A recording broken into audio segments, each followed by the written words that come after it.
Economy Plumbing Service. If water goes through it or to it, we do it. 885-3510. Cummings Plumbing, Heating, and Cooling, where we always give you a free estimate before we get started. ROC number 113429. KCUB Tucson, a Cumulus media station. We bring you the best coverage in Tucson of Jed Fish and the Arizona Wildcats football all year long. When you hear the Cats on the radio, you're listening to 1290. We are Wildcats Radio 1290. Bear down, Wildcats fans. This is the Meridian Wealth Management pregame show on Wildcats Radio 1290. Brought to you by Meridian Wealth Management. Wealth well managed, life well lived. This is the home of the Arizona Wildcats. Wildcats Radio 1290.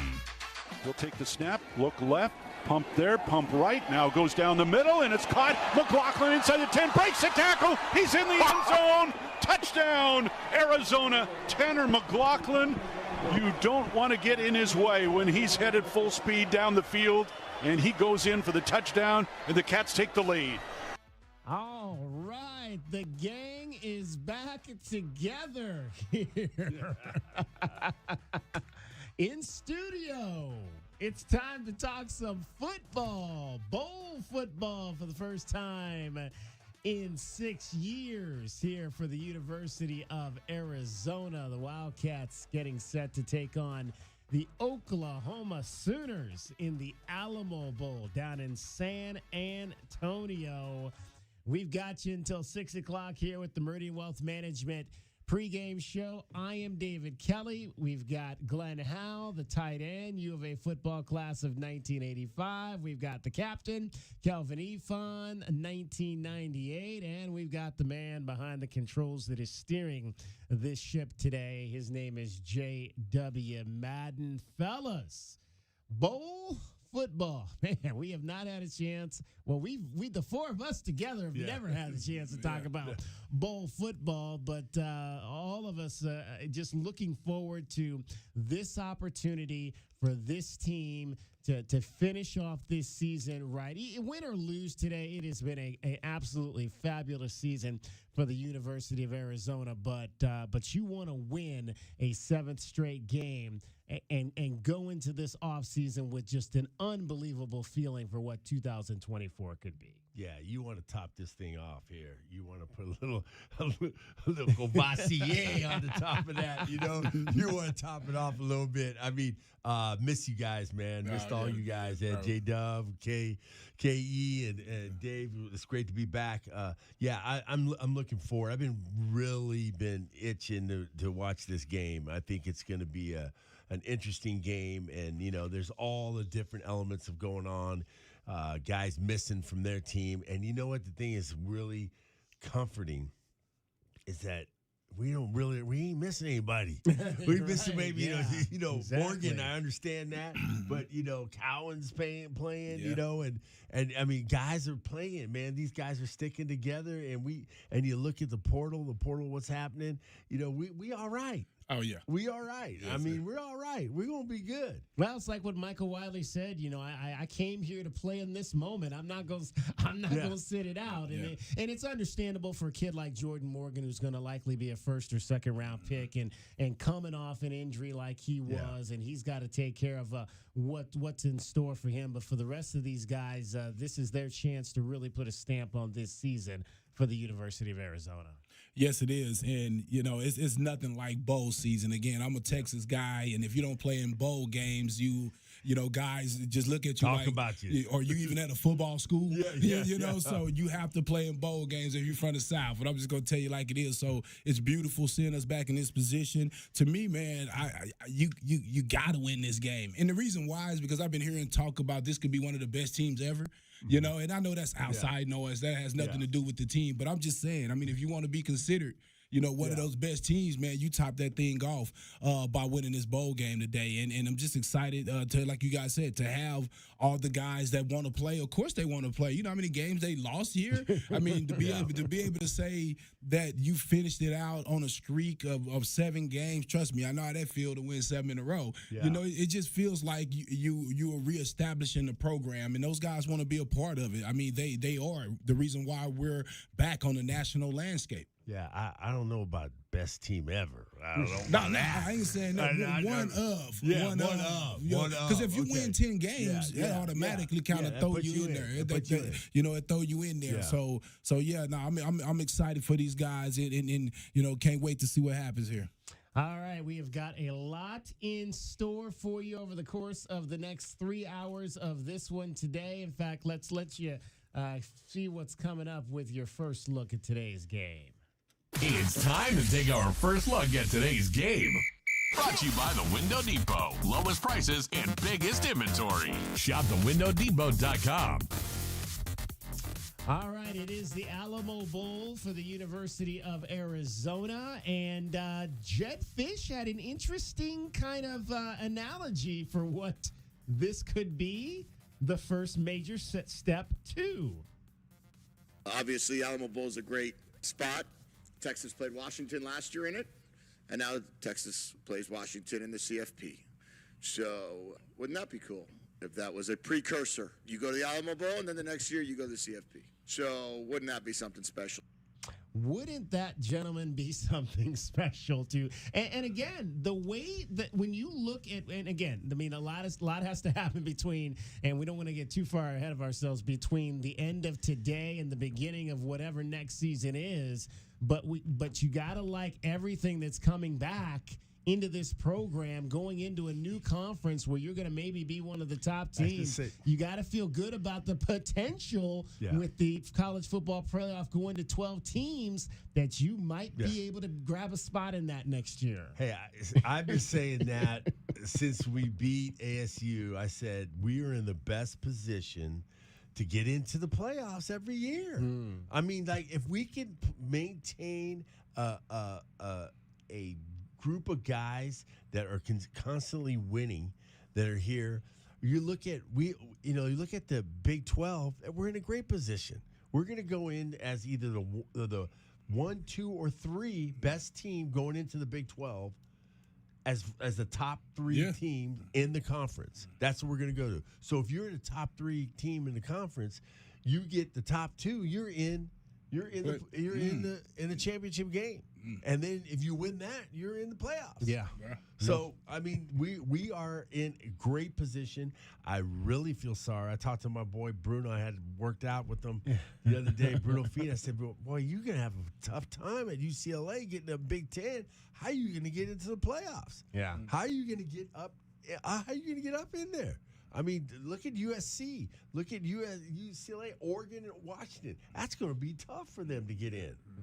Well, and the Wildcats are going to face a true freshman quarterback who's thrown 24 passes this season tonight, and I think all they have to do is take a look at what happened last night in the Holiday Bowl, where a true freshman quarterback came in for USC and threw 6 touchdown passes. Yeah, this guy's a 5-star, too. If you needed a wake-up call, that's all you needed to do was watch that game last night. Or, I mean, look at our own team where Noah Fafita stepped right in and took over, and freshman All-American and freshman of the year in the Pac-12. Yeah. So look no farther than our own team. I mean, even though he's a redshirt freshman, but, nowadays with these kids coming from these programs, these high school programs and 7-on-7, these guys know how to sling that ball. And Jackson Arnold's a 5-star. He's a 5-star coming in. He was just sitting waiting for his turn. And that's why Gabriel left. Yeah, he knew it. They had already told him that job was up in the air for the next year. I'm not going to play that game. I might as well leave. Right, I can go start right now. I mean, it's tough. I mean, I would not downplay having a freshman coming in and playing this game for Oklahoma. We got Seth Luttrell. He got new. He used to be here at U of A. I remember I saw a picture of him when he was doing the interview. I was like, dang, he aged a little bit, because he was a little pop. He was at Texas. Yeah, dude, he was a young pup when he was here with Mike Stoops, man. I mean, when he was here, he was just a young pup, and now, he's going to take over for that offense, and there's a lot of elements that's going to be going on with the offensive line. They're missing 3 guys on the offensive line, but then again, you might have those other guys coming in that are going to emerge as one of the big time, big time starters. Well, and it's interesting. And Jed Fish had this to say: why it is so critical that the least you have to do is make a bowl game. If you look at us versus, let's call it Utah, since 2017, they've had 90 practices more than we've had. When you look at that, well, what does that mean? I mean, 90 practices is like, well, training camp's only 28 practices. So you're talking about 3 more training camps than we had to be able to compete. I mean, that's crazy, guys, when you think about it, about the development lost these last 6 years for this program. Yeah, and you know what? That's Jed Fish right there talking about the numbers. I think he's a numbers guy talking about what are the quality numbers, not quantity, quality numbers. So those are quality numbers of practices that you have to get better. You know, and, you know, like I tell all my guys, I train 90% of your reps should be perfect reps so you can get better. Man. And if you're getting those reps and those extra reps during the bowl season and you're getting better every single time, I mean, that's invaluable. It's really invaluable. And that's one of the reasons why to be one of those teams, of course, you're going to be one of the top teams regardless if you win this game or not going into the Big 12. But you can come in ranked high if you win this game. Because, you know, winning these bowl games solidify your season counter to a lot of these people that make those votes. So it's going to – I really think it's going to be important to win this game because going into next season, that in the summer, that work you're doing together, it just brings you – you just be more together. More intense. Yeah. You just Absolutely. more because you believe that y'all can do something more. Yeah. And I think we got guys on our team that are going to be like you, Kelvin, like the guys that are going to keep people under, you know, don't get too big. Oh, yeah, don't get comfortable. Don't get comfortable. No, don't get I too never big. let people get comfortable. Yeah, so I think we got a couple of guys on that team, on this team, that's not going to let people get comfortable. Because I'll just say this last thing, because we got a lot of guys starting with the quarterback and that linebacker from Servite. Those guys, Fafita and Manu, they got a chip on their shoulder that they can't take off. Yep. They can't take off. Every season that they go into a season, regardless of how well they did the previous season, there's going to be knocks on them. I mean, just because of their size. So, I mean, those guys, I tell you, they've been winners for a long time for a reason. Yeah. And I think that's why the recruiting is going good, because they know that we have some dogs. Guys want to play with dogs. Yeah, they dogs eat with dogs. That's what happens. Because them the only guys are going to want to come. Yeah, because guys that are afraid to compete, guys that are afraid, they're not coming. They're like, oh, they already got those guys. Yeah. You know, but the guys that be like, I want to be a part of that. I want to help turn this thing over. I mean, those guys are not going to be intimidated. You know, I tell you one that I like, that Desmond Williams from Phoenix. That quarterback. Damon. Okay, my bad. Damon. Yep. I love that he's like, okay, he a freshman? He finna be a sophomore? Okay. That means that I might get a chance. Yep. I'm right, because I'll say this. When I seen JDL leave, I said, man, this tough. The way this thing goes, it's like a business, right?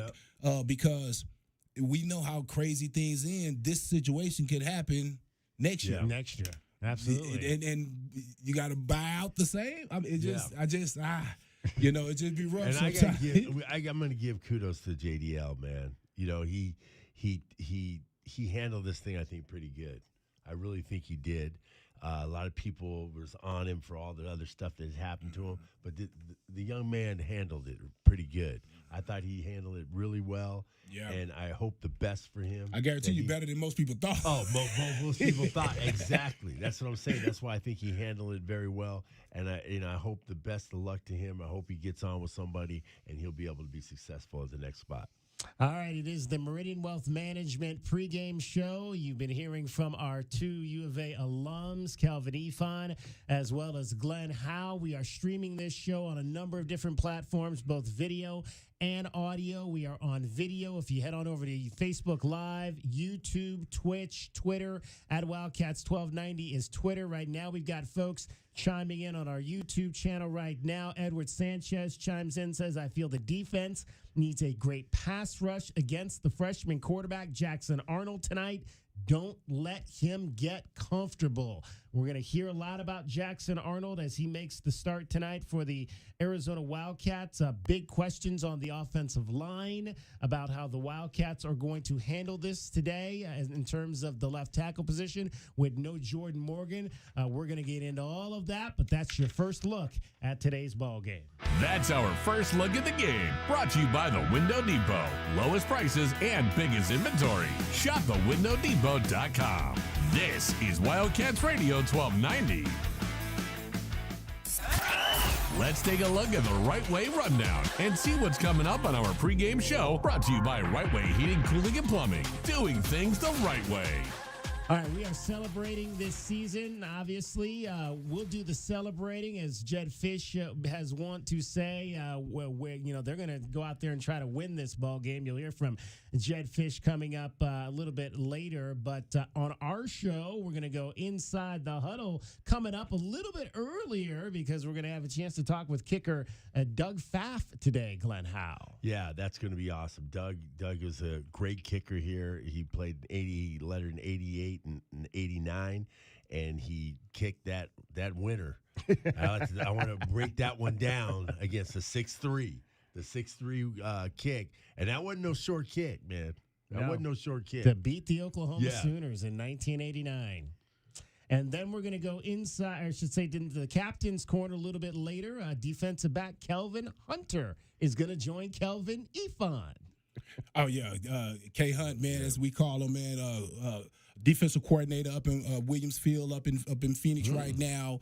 Great defensive back for us. Played 3 years, 2 years opposite side, a 3-year starter, 2 years opposite side of Chris McAllister. So he saw a lot of action and it was a complete winner.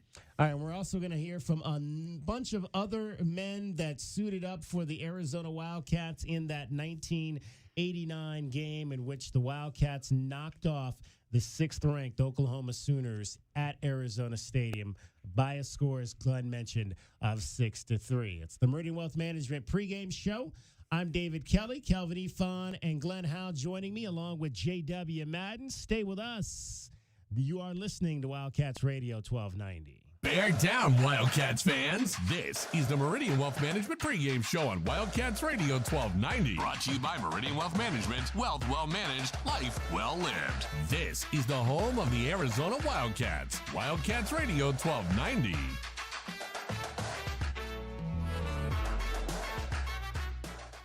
The Window Depot is proud to sponsor the first look at today's game and would like to invite Arizona Wildcat fans to visit one of their Tucson warehouses. The Window Depot provides over 1,000 in-stock vinyl windows, interior and exterior doors, plus granite and quartz countertops, and a huge selection of custom cabinetry, all at the lowest prices in town. Consider the Window Depot your MVP when it comes to your home improvement needs. Stores are open Monday through Saturday, or order online at thewindow.depot.com. The Window Depot, more than a window store. Does it feel like the price of everything is going up, up, up? We can't control the price of gas or groceries, but at Royal Buick GMC, we never add market adjustments, even while other dealers add fees because inventory is limited. At Royal Buick GMC, you can rest assured you won't pay market adjustments, and we stand by our transparent online pricing. Royal Buick GMC, the dealership that's different. OAC plus tax, title, license, dealer-installed options, and $529 doc fee. Royal Buick GMC, in the Auto Mall and at RoyalTucson.com. Back to the holiday shopping adventures of Eugene Snarkle and his best friend Doug. Hey, Eugene, we waited a little too long to get our shopping done. The shelves are looking pretty empty. I was thinking of getting everyone a giant-sized bag of Cheezos. We interrupt Eugene's great idea for this message. Does your car, truck, SUV, or sleigh need a little maintenance to get road trip ready for the holidays? Check out jackfurriers.com for savings up to 50% off. Get your vehicle holiday road trip ready at Jack Furrier Tire and Auto Care. Since 1960, here to get you there. Experiencing the natural wonders comes easy at Rock & Kay. Nestled at the base of the Rincon Mountain foothills. Enjoy stunning mountain views up close every day. Hit the community trails, explore local parks like Saguaro National and Colossal Cave, and mingle at private Diamond Community Park events. In the top-rated Vail School District, Rock & Kay is close to work, shopping, and services. Tour 11 different model homes by top-tier builders, offering move-in ready homes and special incentives. Live RockandK.com. Designed by Nature, proud U of A radio broadcast sponsor. If you're a do-it-yourselfer looking for quality car parts in Tucson, look no further. Advance Auto Parts has 6 Tucson locations with over 75 years in business. Advance Auto Parts is the largest car parts retailer in the U.S., and customers know they can trust their products, like Die-Hard batteries. Now with free installation, only found at Advance Auto Parts stores. Take advantage of our same-day delivery and pickup. Just visit our website at stores.advanceautoparts.com. And make sure to follow us on Instagram and Facebook. Advance Auto Parts, for all your car repair needs. Now a proud radio sponsor of the University of Arizona Wildcats. Here's an important message from University Termite and Pest Control. The weather is getting cooler here, and so rodents will be seeking alternative housing. Do you need a professional? Call University Termite and Pest Control, 886-4146. They've been serving Tucson since 1974. You can be assured University Termite and Pest Control will keep you pest-free using the most responsible products and application methods. 28 school districts, 3 hospitals, 2 colleges, 1 university, and thousands of homeowners trust University Termite and Pest Control. You can too. Call University Termite and Pest Control today at 886-4146 or go to bepestfree.com. Think of waking up with energy, standing tall and feeling free. Think First Chiropractic, good health is to enjoy. For over 30 years, Tucson has been putting its trust in First Chiropractic for auto and on-the-job injuries. They're locally owned and a proud sponsor of the U of A radio broadcasts. So if you've been injured, make the right choice first. First Chiropractic, good health is to enjoy. Cantina nachos, strawberry watermelon margaritas, a few zombie kills, and all your favorite sports teams live? When your day calls for some winning, it's time for Dave & Buster's, where you can eat, drink, play, and watch all the sports you want. They've got massive HD TVs, hundreds of the hottest new games, a chef-crafted menu, and an incredible list of beers, wines, and cocktails. So remember, if your day calls for a little victory, a little triumph, a little win, it's probably calling for Dave & Buster's. Bear down, Wildcats fans. This is the Meridian Wealth Management pregame show on Wildcats Radio 1290. Brought to you by Meridian Wealth Management. Wealth well managed, life well lived. This is the home of the Arizona Wildcats. Wildcats Radio 1290. Let's go in the huddle with Arizona letterman Glenn Howell. In the huddle with Howell is brought to you by Kaiser Garage Door and Gates. Kaiser celebrating 25 years serving Arizona. Welcome into this week's edition of In the Huddle with Hal, presented by Kaiser Garage Doors and Gates. I'm U of A tight end Glenn Howell, class of 1985, and our guest today is Doug Fav. He's a kicker that was in the great game, the 6-3 game against Oklahoma, the game winner. The Wildcat, and we played for the University of Arizona Wildcats, and he's the class of 1989. Doug, how you doing, man? Glenn, I'm doing great. Happy holidays to you. Happy holidays. I hope you and your family had a safe and healthy holiday season here going through. Everything go good on Christmas, get all your gifts and everything? We did. It was good. As you know, as your kids start getting a little older, you don't always get them. I got one kid that lives in Philadelphia. I had another one that was heading to Texas. He's actually going to be at the game tonight.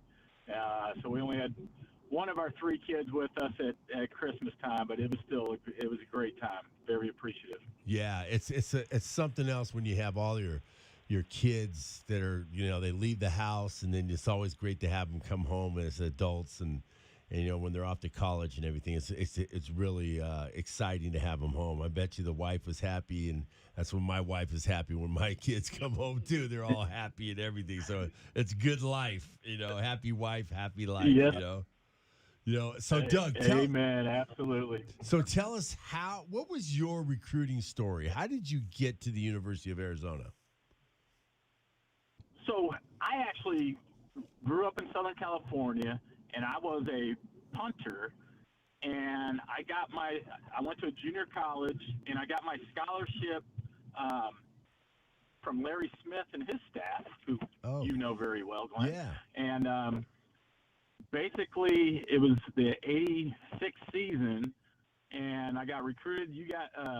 Arizona was playing in the Hula Bowl on Christmas Day, and as soon as the game was over, that's when Larry announced that him and almost the entire coaching staff was going to USC. And so I kind of came in and got inherited by Coach Tomey, and my scholarship was as a punter for the '87 season, and just through some hard knocks and some opportunities, I ended up getting my first chance to really play for U of A as a kickoff specialist and a long field goal specialist the following season. And really, it was the first game in Norman in 1988 when Jerry Costin got hurt in pregame, and they said, "Hey, you're kicking everything." So that was really my baptism by fire. How was that feeling? So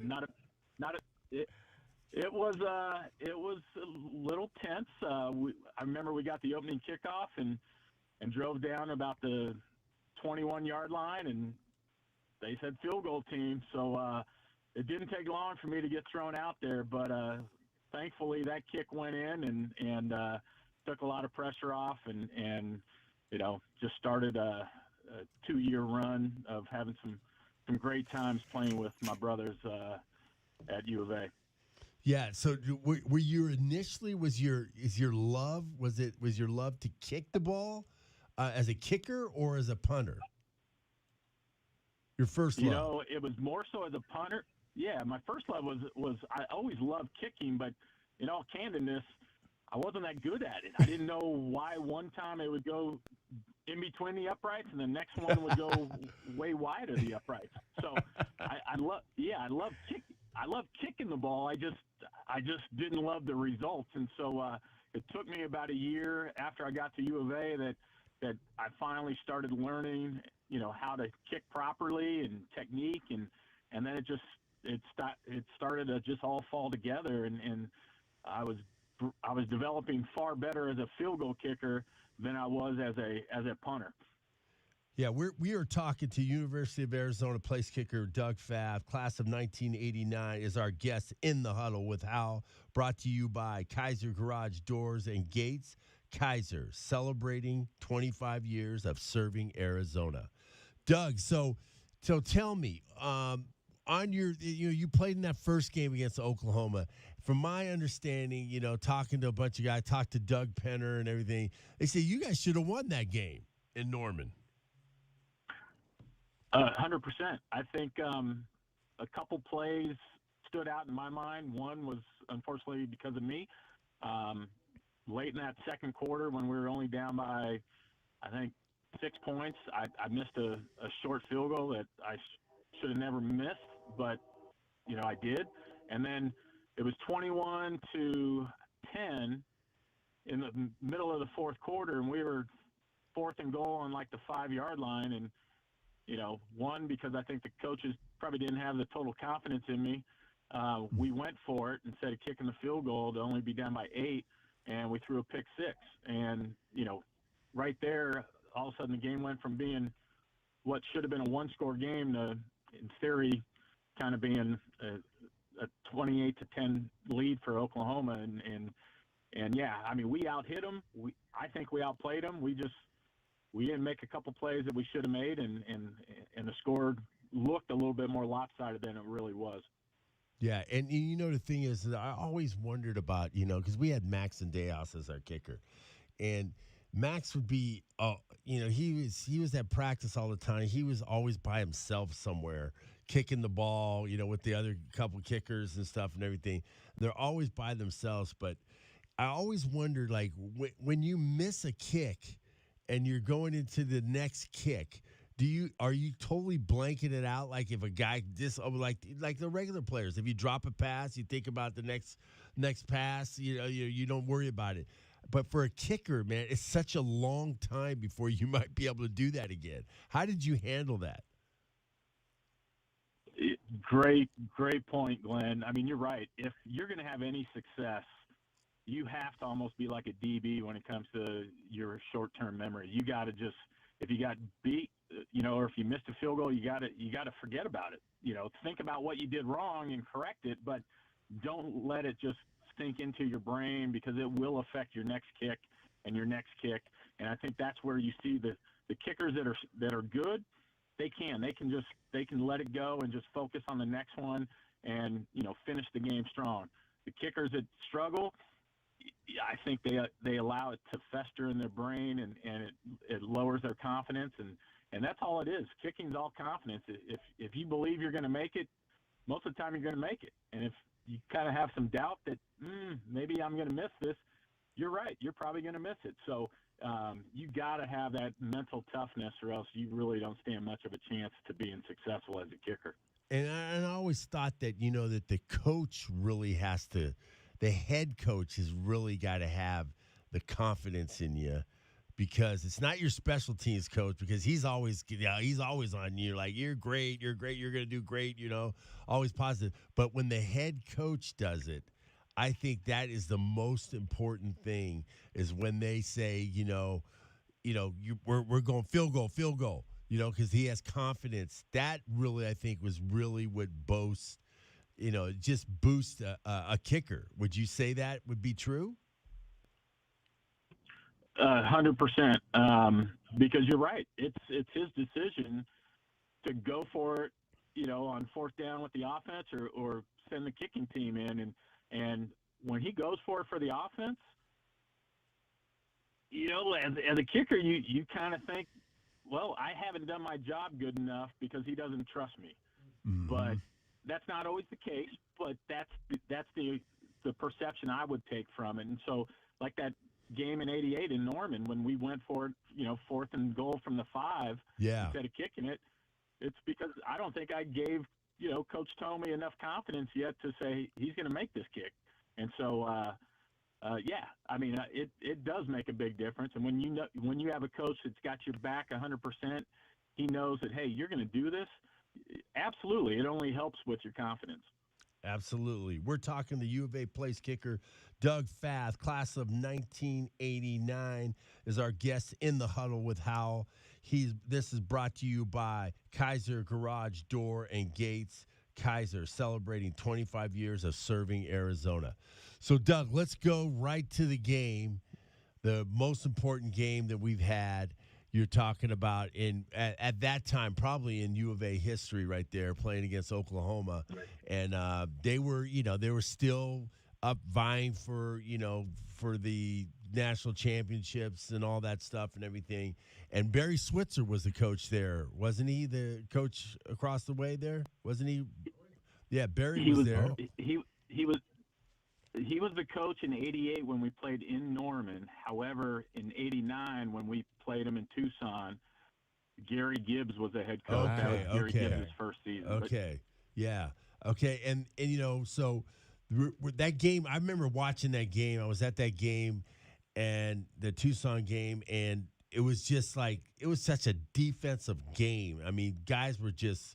It was just unbelievable, the defensive game. And, you look at, our offense where we had, you had Glenn Parker and John Fina, John Brandon, Toph Myers, our line. We were running the ball. We were trying to run the ball a lot. And what was your thoughts going down as they were driving, getting closer and closer to being able to kick the kick that won the game? What was your thoughts during that time?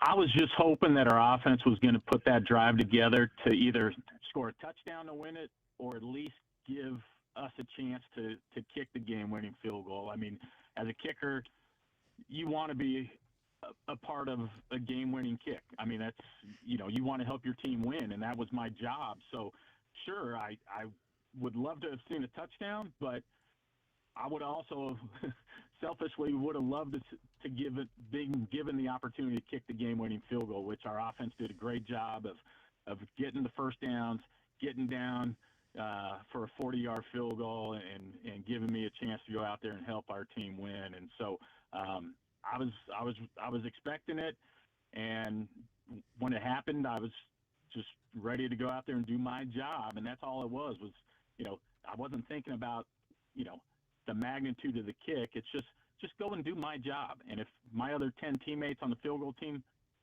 do their job, we're going to be successful. We're going to make it. We're going to win this game 6-3, and then we can celebrate as a university. Yeah. Well, let me ask you this question. And I know I've asked Max this, Sendejas, and and I want you to be really honest. What was your comfort zone length for that kick where you were saying, man, if they get to this, it's over. But if it gets past this, it might be a little bit dicey. Did you have any kind of thoughts like that? You know what, Glenn? I was extremely fortunate because here's what I didn't know at the time. I pulled my groin going into the first game of the season. Oh boy! And so I was, I rarely practiced my entire senior year, but what I didn't realize was that as the game went on, my strength just was minimized. And so in pregame, I could kick from 55 because I had adrenaline and my legs were fresh. But 3.5, 4 hours later, by the time we got to the fourth quarter, I did not realize that I didn't have much more than probably 40 yards left in my leg. And so, if you see the video of the kick, it doesn't cross the crossbar with a whole lot left. Yeah, I know. That's what I'm saying. Is that so? So tell me. So when they were getting closer, and the last couple plays, what was your thoughts on okay, it's at the 40? Yeah, honestly, I didn't know that my leg didn't have still 50, 55 in it, and so I was thinking, oh shoot, 40-yard field goal, I can make this no problem, and I didn't realize at the time until I started seeing the videos that, oh shoot, that might be my max distance come second half football games, and so that was probably the first kick that started saying, oh wow, anything probably in the second half that's over 40 yards, I don't know if I'm going to have this leg strength to even get it there. That's interesting, Doug, that you talk about that. I mean, I don't think a lot of people would think that, the fatigue factor of a kicker would kind of change the distance like that, potentially, of what you can do as the game goes on.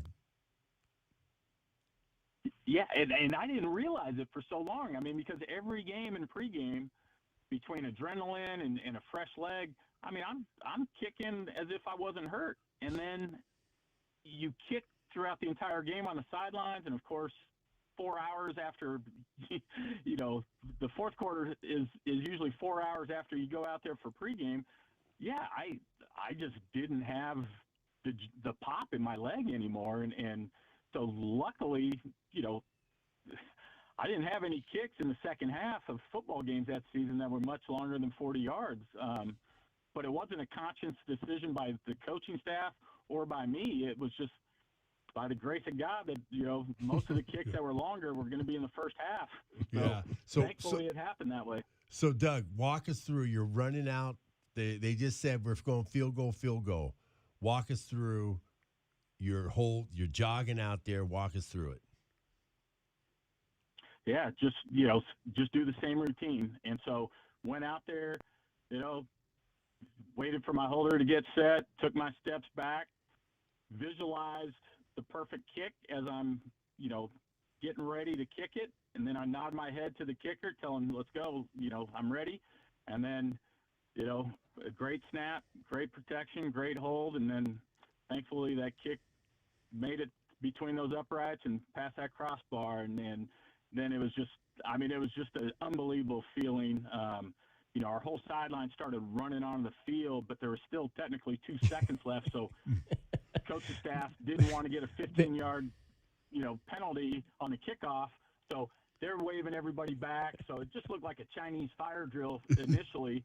And then luckily, once the clock said 0 after the kickoff, then the whole stadium just rushed the field. What a feeling. I mean, it was a great win for the program. Obviously a great memory for me and everybody on the team, and one that I'll never forget. Yeah, it's one of the iconic videos of Dick Tomey waving everybody to get off the field. Yeah, exactly. Yep. Well, Doug, we got a pretty good kicker we have right now. What do you think of our kicker now? Tyler Loop. Yeah, funny story is he went to the same high school as my kids did back in Lucas, Texas, and so I've known Tyler since he was a middle. Yeah, I've known him since he was a middle school kid, and actually worked him out once. And he's still really good friends with my youngest son, who also lives in Tucson. And so I keep in contact with Tyler. I probably see him 5-6 times a year. I saw him the week before the Colorado game, and I told him, I said, Tyler, you will go down as the greatest kicker in U of A history. I said, however, you better get yourself a signature kick on your resume. Sure enough, that very next week is when he kicked the game winner against Colorado, and I texted him as soon as the game was over, and I just said, hey, welcome to the club. That's awesome. He's in the club, but no, he's done great. What a great young man he is, but a great kicker. He will leave U of A, no doubt, as the most accurate kicker by far, and he's been phenomenal. Hopefully he has a great game tonight, and then we'll see if he decides to go pro or maybe comes back for another year. All right, man. Listen, man, we'd like to thank you, Doug, for coming on the show, the pregame show.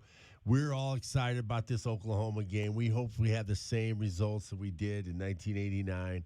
And we wouldn't mind it happening with a kick. It would be nice to have it with a kick. Doug's a busy man. He's on his way now to train some future kickers. Is that what I understand is correct? I am.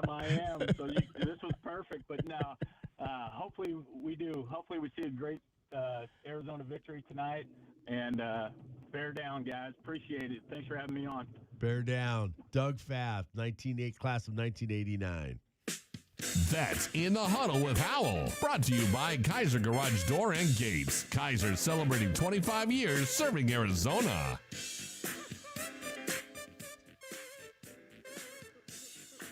This hour of the Meridian Wealth Management pregame show is brought to you in part by Advanced Auto Care, Crest Insurance Group, Desert Diamond Casinos, First Chiropractic, Frog and Firkin, Kaiser Garage Doors and Gates, Picture Rocks Cooling, Heating and Plumbing, the Pulse the Results team with Keller Williams, Southern Arizona, Royal GMC Buick and Cadillac, Royal Kia, Royal Jaguar Land Rover, and the Window Depot.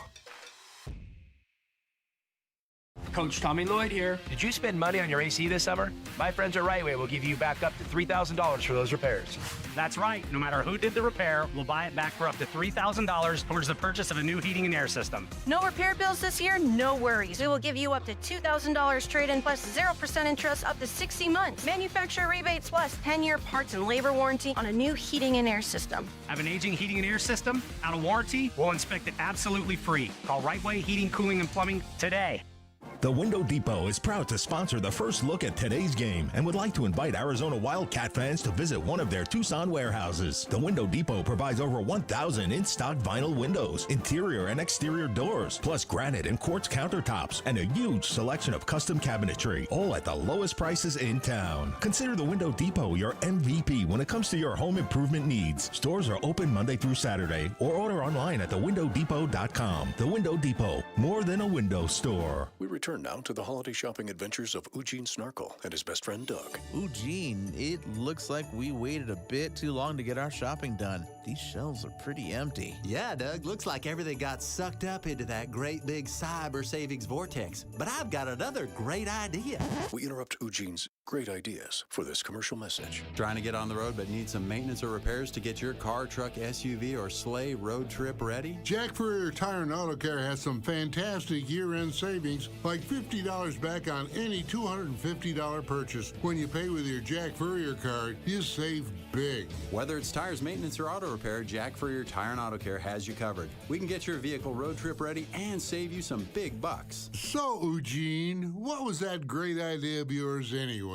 I was thinking about getting everybody a giant-sized bag of Cheezos. Thanks, Eugene. And for everyone else, there's Jack Furrier Tire and Auto Care since 1960, here to get you there. As a homeowner, you've probably seen some pretty bad plumbing problems. Yeah, I've seen a few. We've seen them all. All of them? Rams Plumbing kept entire buildings flowing. Businesses since 1983. Wow, so whatever happens to my house... We've seen it before, and we have the solution. Locally owned and operated Ram Plumbing is Tucson's most trusted plumber. Our team of licensed professionals can fix anything your home can dish out. When your plumbing's in trouble, call Ram on the double. Online at bestplumbertucson.com. At Nova Home Loans, we believe everyone deserves the opportunity to enjoy the independence that comes with home ownership. Whether you're a first-time home buyer who needs down payment assistance, have less than perfect credit, or looking to refinance, Nova has a variety of home loan programs for your unique situation. Visit novahomeloans.com or call 800-955-9125 to learn more. Not a commitment to lend or extend credit. Rates and available loan programs are subject to change without notice. NMLS 3087, BK 0902429, Equal Housing Opportunity.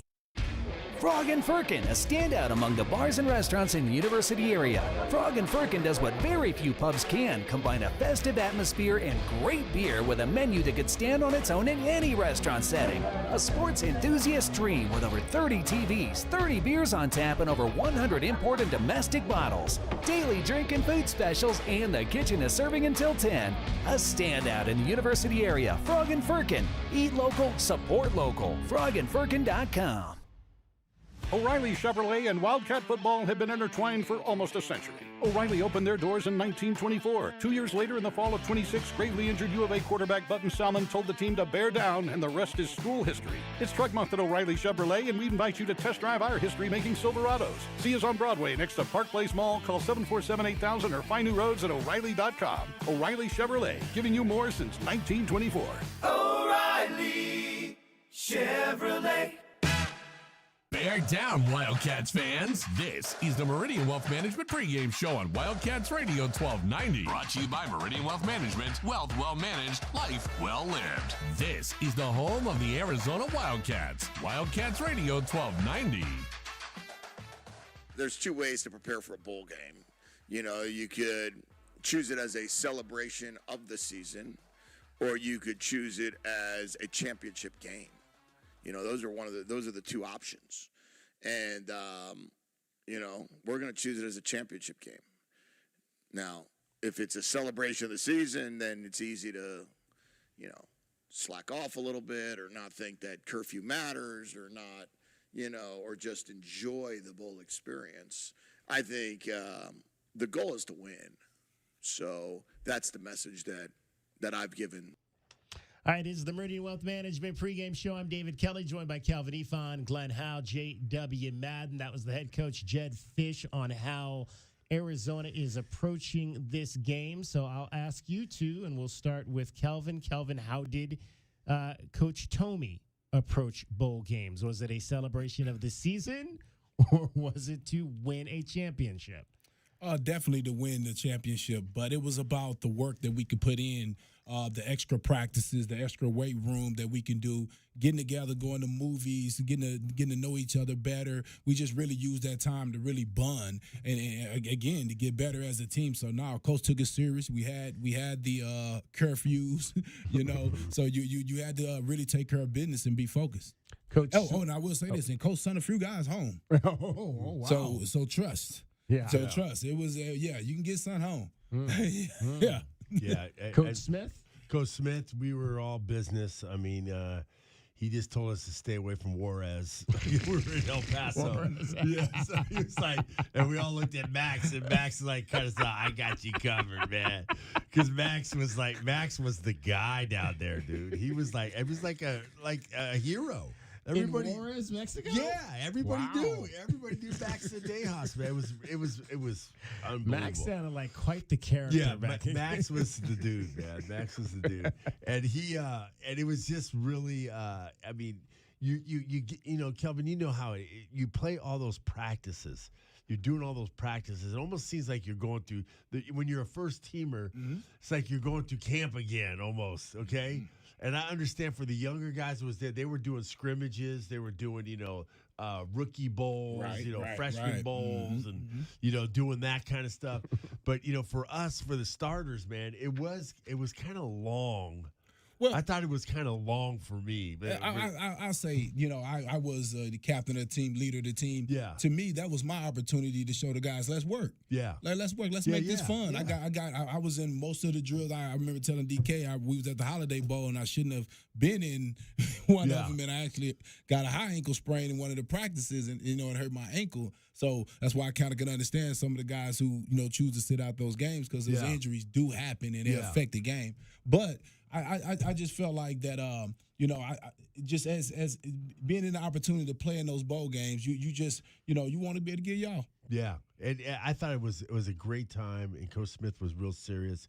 We really wanted to beat Georgia too, because we were thinking, we beat Georgia, this will cap our season. We get 9 wins.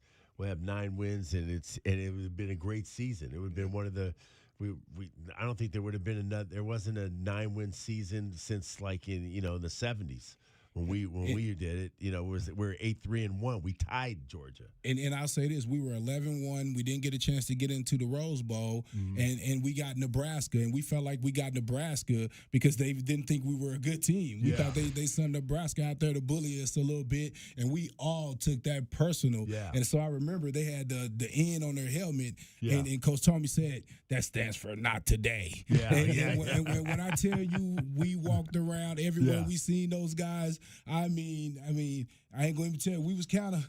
Yeah, we was looking for trouble. Yeah, and I'll tell you, just like we was looking for trouble everywhere we saw those guys. In our game, they thought that they did not play football in the North, and I was like, we're in Arizona. What are you talking about? The North. You Northerners don't play no football. I'm like, wait a minute. I'm like, wait, are you kidding me, man? I said, Tucson might actually be more south than Athens. I know. That's what I said. We were Northerners, and we played football. And we played New Mexico, and I guess it was crazy. We was out at the where they do the cowboy shoots at. Old Tucson. Tucson. Yeah. Okay, we were out there, and I tell you, they had some talent shows, and it almost went up. I mean, they had Urlacher on their team. They had a bunch of guys from Texas, man. We had our California guys, man, and just these games, man. I'm getting goosebumps, man. I haven't been this excited, for a game. I got on my lucky cap, because every time I don't wear this cap, man, bad things happen. So I try to make sure I wear it for these guys, because we need this one. Maybe I can start over next year. Yeah, exactly. We need this. All right, let's first of all here, we want to make sure we get all of our sponsored segments in. There's going to be a lot going on today, so let's take a quick look at the offensive scouting report here.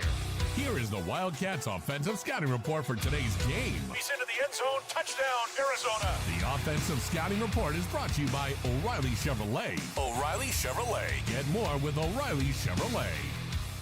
All right, the big thing in question offensively is who's going to play left tackle today for the Arizona Wildcats. Let's hear from the head coach, Jed Fish, on how the Wildcats plan to how they have handled the loss of Jordan Morgan, who has opted out for the National Football League. Yep, so with Jordan opting out, we've been working a rotation of Joe Borjan. We've been working a rotation of Raymond Polito and Big Jonah.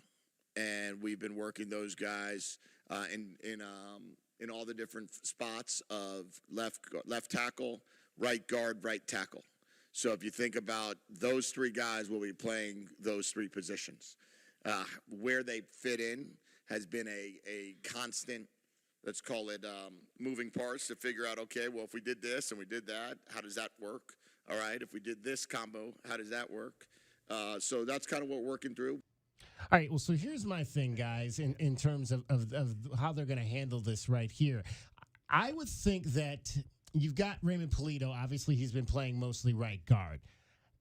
The question, I think, is are they comfortable enough moving him out to right tackle to left tackle to make his first start in a bowl game? Because I've been a huge fan of Leif Magnuson all season long and what he's done at right guard there, the time when he had to fill in early in the season. So the way I would look at it, I think the best option would be to put Magnuson back in at right guard because he's had that experience, and move Polito out to left tackle. But do you want to start your true freshman in a bowl game at left tackle? I concur with you on that because I just don't think Bourgeon has the athleticism because the rushers that they have at Oklahoma, these guys are like tight ends.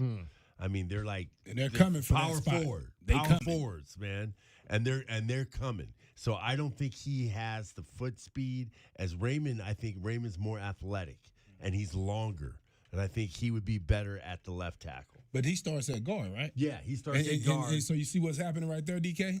Now you're changing 2 spots. Yeah, so you're putting in you're putting Leif back in there. Leif Who in played back most in there of the guard. season there. Yeah, and he's played early there. in the season though. Yeah.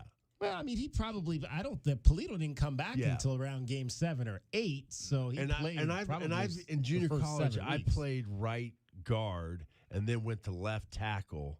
And I've done that, and that was everybody was telling me that's so hard because you're playing the backside of the quarterback, and I was like, it wasn't that bad. It wasn't that hard to do for me. It wasn't that hard for me. I'm going against them dudes from Oklahoma today. Yeah, but I think Polito's. I think he's athletic. Athleticism. He has enough athleticism to be able to do my question that. is, I don't think Bourgeon does. My question is this: is that a position where they're thinking of leaving him? Yeah, I think they probably year? Yeah, I think they are. Yeah, well, they have. He has said. I think Jed Fish has said that they project him as a tackle. Yeah. Polito as a tackle. Well, down I the understand road. it now. Yeah. I think totally because he's more. You ever see how long that dude is? Yeah, that yeah, kid is yeah, long, yeah. and that's what you want at that outside position because you can extend. I think he's better. I just don't think Bourgeon is. I think I would love to see him play a little bit of a guard, even though he's 6'8". I think he's 6'8", and I just don't think he has the athleticism to be outside. Maybe right tackle, but not left. All right, well, it'll be interesting to see who gets that start and if it's a rotation there today at that left tackle position as Arizona gets set to take on the Oklahoma Sooners. That is our offensive scouting report. That's the Wildcats Offensive Scouting Report. The Offensive Scouting Report is brought to you by O'Reilly Chevrolet. O'Reilly Chevrolet, get more with O'Reilly Chevrolet. This hour of the Meridian Wealth Management pregame show is brought to you in part by Advanced Auto Care, Crest Insurance Group, Desert Diamond Casinos, First Chiropractic, Frog and Firkin, Kaiser Garage Doors and Gates, Picture Rocks Cooling, Heating and Plumbing, the Pulse the Results team with Keller Williams, Southern Arizona, Royal GMC Buick and Cadillac, Royal Kia, Royal Jaguar Land Rover, and the Window Depot. Cool Willie's Air and Plumbing. Always trust the big guy. Mention your Wildcats and receive $50 off any repair at coolwillies.com. Cool Willie's is proud to be a partner of the University of Arizona Wildcats football radio broadcast. 2 powerful teams working hard for you to get the job done right every day. Cool Willie's Air and Plumbing. Big enough to help, small enough to care. Remember to mention your Wildcats and receive $50 off any repair. coolwillies.com. The Window Depot is proud to sponsor the first look at today's game and would like to invite Arizona Wildcat fans to visit one of their Tucson warehouses. The Window Depot provides over 1,000 in-stock vinyl windows, interior and exterior doors, plus granite and quartz countertops, and a huge selection of custom cabinetry, all at the lowest prices in town. Consider the Window Depot your MVP when it comes to your home improvement needs. Stores are open Monday through Saturday, or order online at thewindowdepot.com. The Window Depot, more than a window store. True Wildcat fans know that when you're looking for the best place to watch all the big games on big screens, drinking cold beer and having the best food, all paths lead to Desert Diamond. Bet on your Wildcats and all your favorite teams 24/7 on our easy-to-use kiosks. Come chill on our comfy couches and build your best bet at Arizona's best bet, the Desert Diamond Sportsbook and Bar. An enterprise of the Thana Autumn Nation. Problem gambling? Call 1-800-GAMBLER. Desert Diamond Casino is licensed in Arizona. Experiencing the natural wonders comes easy at Rock and K. Nestled at the base of the Rincon Mountain foothills. Enjoy stunning mountain views up close every day. Explore natural open space, a network of connecting trails, and a community park within the Vail School District. Visit Lennar's 2 communities in Rock and K with home savings up to $35,000 and limited time interest rate and closing cost incentives on select move-in ready homes. Live Rock rockandk.com. Designed by Nature, proud U of A radio broadcast sponsor. Here's an important message from University Termite and Pest Control. The weather is getting cooler here, and so rodents will be seeking alternative housing. Do you need a professional? Call University Termite and Pest Control, 886-4146. They've been serving Tucson since 1974. You can be assured University Termite and Pest Control will keep you pest-free using the most responsible products and application methods. 28 school districts, 3 hospitals, 2 colleges, 1 university, and thousands of homeowners trust University Termite and Pest Control. You can too. Call University Termite and Pest Control today at 886-4146 or go to bepestfree.com. Hi, it's Floyd, the family man with the family plan. Outdated HVAC systems will drive up your electric bill, drain your wallet, and peace of mind. Save now at Goodfellas with no payments or interest till 2024. Get a 30% federal tax credit, up to $2,000 off qualifying heat pumps. Trust Goodfellas. We're locally owned with thousands of 5-star reviews. Good service, good prices, Goodfellas. Visit us at goodfellasac.com to schedule a no-cost estimate. Does it feel like the price of everything is going up, up, up? We can't control the price of gas or groceries, but at Royal Buick GMC, we never add market adjustments, even while other dealers add fees because inventory is limited. At Royal Buick GMC, you can rest assured you won't pay market adjustments, and we stand by our transparent online pricing. Royal Buick GMC, the dealership that's different. OAC plus tax, title, license, dealer-installed options, and $529 doc fee. Royal Buick GMC, in the Auto Mall and at RoyalTucson.com. Hi, this is Tim Couch, retired NFL quarterback for the Cleveland Browns, partner at Meridian Wealth Management, and proud member of Meridian's Tucson Advisory Business Council. It's my favorite time of year, college football season. I've always been a proud Wildcat. As our firm has grown in Tucson with Ruben and Natalie Fernandez, I now cheer on 2 Wildcats every year. My alma mater of Kentucky, of course, and our U of A Cats. Here's to a great football season, and go Cats. Advisory services provided by Meridian Wealth Management, a registered investment advisor. Bear down, Wildcats fans. This is the Meridian Wealth Management pregame show on Wildcats Radio 1290. Brought to you by Meridian Wealth Management. Wealth well managed, life well lived. This is the home of the Arizona Wildcats. Wildcats Radio 1290. Fafita under center again, and he'll throw near side. McMillan looking for the double pass. He's going to throw. Got a man wide open in the end zone. Touchdown, Arizona. What a play. Tetairoa McMillan showing his arm. He can do it all. Yeah, you run the gadgets enough. Occasionally, they'll work, as it did in the Utah game with Tetairoa McMillan finding Michael Wiley for the touchdown. Welcome back to the Meridian Wealth Management pregame show, getting you set for the Alamo Bowl down in San Antonio. It's the Arizona Wildcats, the number 14 team in the country in the college football playoff rankings against the 12th-ranked Oklahoma Sooners. We have just got a cavalcade of guests here today, and another special one about to join us right now from that big game in 1989 when the Wildcats last took down the Oklahoma Sooners. Glenn? We got George Malulu. He was the class of 1992, 4-year letterman. George, how you doing? I can't complain. If I am, ain't nobody listening. George, great to see you, man. It's great that you're coming back. I see you coming back to, alumni and everything, and you're getting involved and everything. So tell me something, man, bro. What are you doing What are you doing now for your career? You know what? I work on the docks. Pretty much I'm a longshoreman with the ILWU. So the containers that come in and out of this country, pretty much I'm touching them on one of the machines, one of the cranes, what have you. So been doing that for quite some time. But alongside that, I have a nonprofit that assists student athletes from the South Pacific all the way to the West Coast, and trying to bridge the gap to opportunity for these kids to go ahead and hopefully play on the college level. That's awesome. And you're also involved, George, with the aren't you involved with the Poly All-American game? Yes. Yes. It's the 13th annual this year. So we've been doing it ever since we did it with back in 2010. So it's just a labor of love, just trying to help out these the next generation of kids that can come out and play some ball like the T-Max and the Fifitas and all the rest of those guys. Yeah, well, we're hoping that you're going to be, cooking that line up for us again at Arizona, because we kind of lost it a little bit a few years ago. I'd say probably about 5 to 6 years ago, maybe even longer than that. I mean, we've lost that line of the Polynesian kids coming to the University of Arizona. Do you feel that we're getting back on track with that? You know, it looks like Coach Jed is doing a great job of bringing all the kids back, but at the same time, just kind of allowing for, the younger guys to come out and play. Sometimes some of these programs don't allow for, the freshmen to come on in and participate and get their feet wet. But, look what it's done for our program.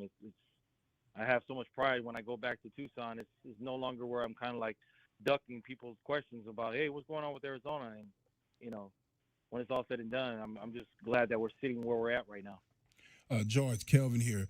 Coach Tomey, how much did Coach Tomey have to do with the Polynesian connection? I mean, I know he was out at Hawaii, and how instrumental was he to you in your career here?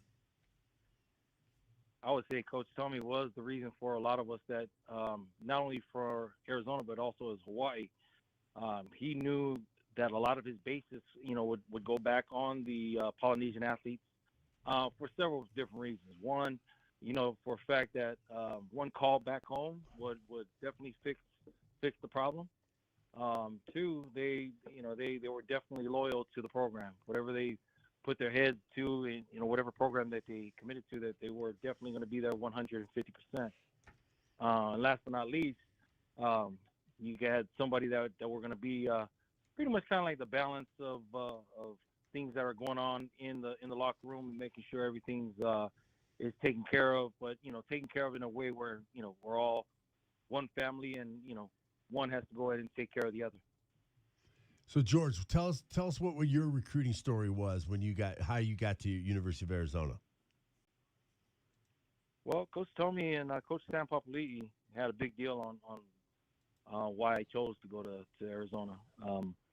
I definitely wasn't going to go to the cold, so Colorado and Syracuse and Wisconsin was out of question. No cold for you, huh? was my other. UH was another possibility, but I wasn't going to be stuck on an island.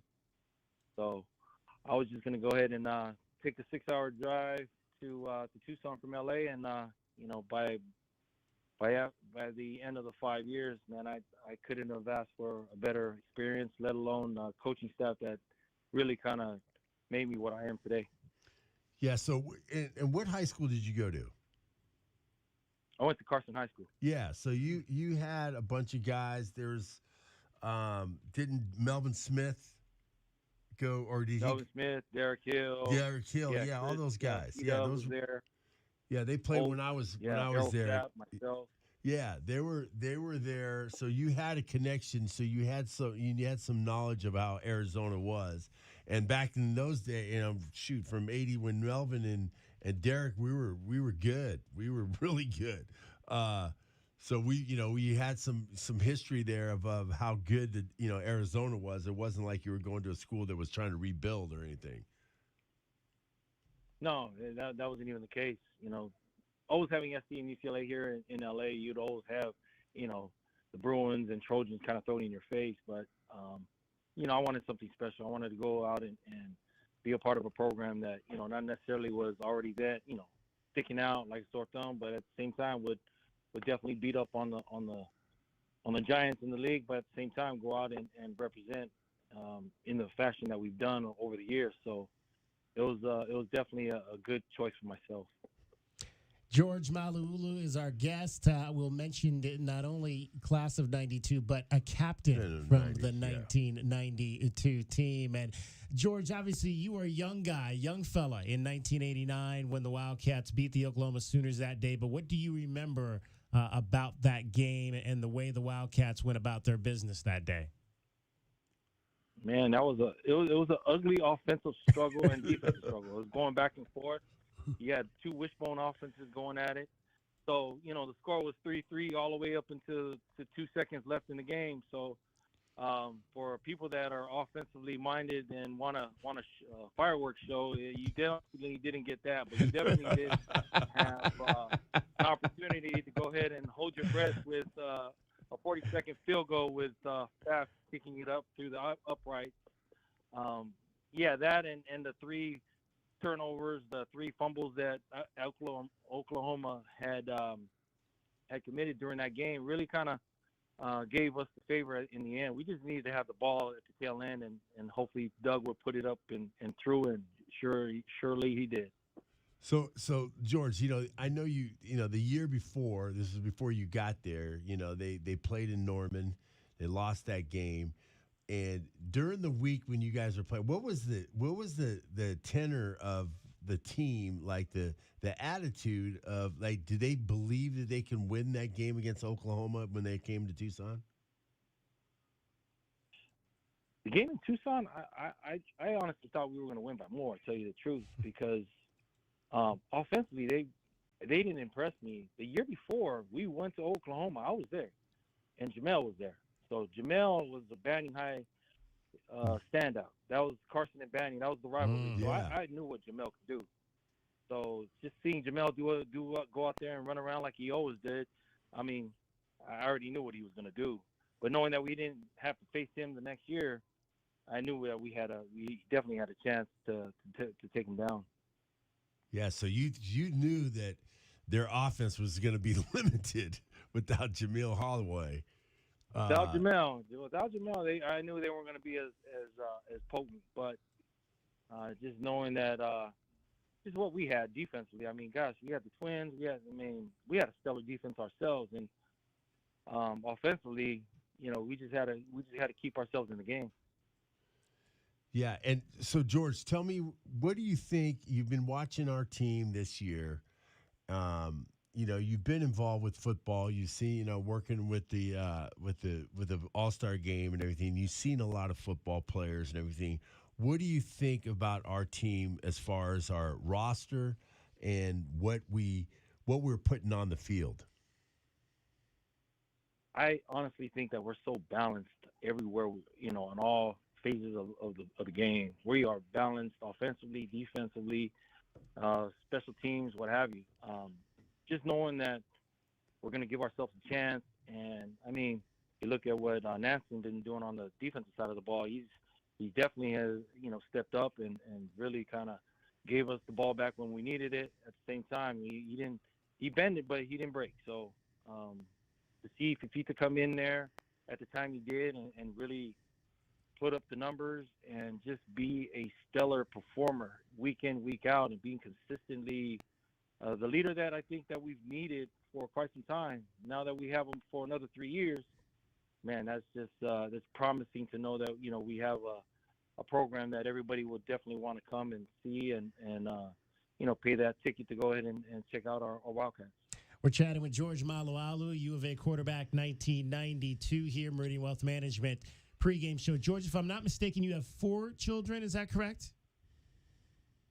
Yes, I do. I have 2 girls up on top and 2 boys on the bottom. All right. And one of your girls, we understand, we've seen, is obviously quite the softball player. She's still down in Mississippi State. I remember seeing her a few years ago in that super regional between the Wildcats and the Bulldogs. That must have been a tough weekend for you. Yeah, it was a tough weekend for her. Although I was pulling for her, I just told her, Wildcat Nation it's wild. So she's now playing professional. She's now playing professional ball with the OKC Spark in Oklahoma City, and then awesome. My younger daughter plays. She's an infielder at UCLA, and she'll be a junior this year. So wow. Then my older son just signed his letter of intent to Fresno State. He'll be a receiver up in Fresno. He'll be a freshman next year. Nice. And then my baby boy will be he'll be a 9th grader next year at St. John Bosco. Oh, man. Oh, that's great. So that's you great, got George. a Mississippi State Bulldog, a UCLA Bruin, a Fresno State Bulldog. Yeah. Where's the little one? Has he thought about it where he might want to go? Well, right now I think he needs to take care of his high school years before he even thinks about any college. Okay. Yeah. All right. One step at a time. One step at a time. And so, George, how would you compare the Oklahoma game, the 6-3 game, to the Washington game? How would you compare those games? About the game that we lost or the game that we won? No, the game that you won. The one that you won to beat when you beat the number one. Yeah, I definitely didn't want to recollect that day when Edmund was killing me. But on the flip side, I think that game right there was, I think it was the peak of that season. I mean, for us to go ahead and take down the number one team at the same time, we could have taken down the other number one team in Miami if we would have just had if Doug Pfaff was kicking the field goal, I think we would have won. But nonetheless, we didn't win. It wasn't in our favor. But no, I think that Washington game was definitely a sweet time in Wildcat history. Yeah, I watched that game again a couple weeks ago, and that game was just so physical. That game, George, because you was getting hit a lot. You were running with that ball. You know what? I was getting hit, but when the adrenaline's pumping, I mean, you don't feel it. It's not until after the game that you kind of feel your little aches and pains. But man, just being on that field and just kind of thinking about it just kind of gets you, pumped to know that it was a special time. Hey, George, we appreciate you taking a few minutes to join us today and relive some of the great memories from your career here at the University of Arizona, one of the legends at the quarterback position here for the University of Arizona. Best of luck to you. Best of luck to your daughters and your sons as they continue their academic and athletic careers as well. Hey, thank you guys for having us. Bear down and BOU. There we go. Bear down, George. Thanks a lot for coming on, George. Appreciate you, brother. Mala'aulu. Let's jump right in to find out a little bit about what's happening on the defensive side of the ball for Arizona today. Wildcats defensive scouting report for today's game. Back to throw. He gets hit. He fumbles the ball. The Cats with the ball. They pick it up. They'll take over at midfield. This is Arizona football on Wildcats Radio 1290. All right, Arizona is going to be facing a quarterback who has thrown just 24 passes this season in Jackson Arnold. He's a five-star kid, though, out of Texas, and his head coach, Brett Venables, says he has a really great demeanor. Very cerebral, consistent, same guy every day, puts the work in. Just a, fantastic teammate, very highly recruited, very well thought of, yet there's no entitlement whatsoever with Jackson. He's got the instincts that you want him to have, the poise, whether it's his ability to climb in the pocket, his patience, trust the guys around him, throws guys open, throws with great anticipation, has all the skills that you want a guy to have. So, a freshman quarterback, and I mentioned at the top, if anything was to be learned from about facing freshman quarterbacks in bowl games, you could look at last night's game in which USC threw a freshman quarterback out there, and he threw for 6 touchdown passes. The Wildcats, Johnny Nansen, defensive coordinator, Martell Irby and Dalton Johnson asked about how they intend to attack this true freshman quarterback in Jackson Arnold. I think he's pretty special. Obviously, he was a highly recruited kid coming out of high school. We got the chance to watch him a little bit because he played a little bit in the BYU game. He knows the offense. He's dangerous with his feet, so we got to make sure we account it because quarterback runs and things like that they like to do. So we're ready. We're excited to play, and I know our guys are excited to play. You guys buy into the idea that a first-year starting quarterback can be rattled, or is that sort of out the window anymore with college football? I would say that we typically approach games how we're going to approach it. We analyze the quarterback, his tendencies, no matter what, no matter if it's first start or it's 100 start. So we try not to get caught up in that and just watch the film, prepare how we're supposed to, and go to war with our brothers. Yeah, we respect everybody. Going into it, prepare the same way. Of course, we'd like to take advantage of it, being his first start, but he's a good kid, good athlete, so, respect him, fear no one, though. In the Pac, we face a lot of good quarterbacks. We know who we're going to face. Very talented kid. Like I said, he was highly recruited, so we're prepared for every situation. That's the thing about the bowl games. You're not going to invent new things. So we're just going to prepare the way we prepare and be ready for whoever the quarterback is. It's just the way we approach things, and our guys, the one thing we preach about is, our preparation is going to set us free. So our kids are prepared for anything that comes their way, and they're excited. They're excited to play this game. So we're fired up to be here. Johnny Nansen, Martell Irby, Dalton Johnson. They're talking about Oklahoma freshman quarterback Jackson Arnold. Dalton Johnson, one of the Texans on the team, heading home to play in a bowl game. I'm super excited. Like Mike, it was a struggle to get some tickets. I'm at about 30, 35 right now. But with all that being said, it's just exciting to be here with my brothers and be able to put on a show for my family. And then lastly, what's your favorite football memory playing in Texas? I'd probably say my senior year of high school, our state championship game, playing at AT&T. That was super exciting. Was able to win big too. Yeah, Katy, Texas, they've won a few state titles over the years. That one in 2022, the Katy Tigers that Dalton Johnson was a part of, and just great to see those kids have a chance to go back to their home state. You know a little bit about what he's talking about there on that Texas football side, Mr. Ethan. Yeah, man, I'm real happy for him to be able to get back and get to see all your family and just get to remember some of the memories you have of playing Texas football. To a lot of us, it's like a religion. So, you know, to be able to have a chance to go back and play in front of your family, friends, and coaches, it has to be, it just has to be an exciting moment for him. Michael Wiley, the other Texan on this roster, he only had 23 tickets versus Dalton, who apparently is already up to 35. But at least they got the tickets and they got the folks in to see them play tonight at the Alamo Dome. All right. If we would have asked for 30, 25, I think we got well, you know what? Crazy. You know, but Glenn, hold up. You know what happens. Yeah. So usually what happens, so the people know, is your teammates usually don't have a lot of people coming. Exactly. So they give you their tickets, you know, because everybody get 4 tickets each usually. Exactly. Shoot, if we're at the Cal, I had probably 20. Shoot, my dad bought 10 of them because he couldn't get no tickets. Everybody up with Cal and Stanford, so it was the Bay Area. That's a lot of tickets, man. 35. All right, that's a look at the Wildcats defense. And that's a look at the Wildcats defensive scouting report for today's game. Back to throw. Here comes the rush again. He's sacked by Jacob Anu. This is Arizona football on Wildcats Radio 1290. Let's take a look at the Right Way Rundown and see what's coming up on our pregame show, brought to you by Right Way Heating, Cooling, and Plumbing. Doing things the right way.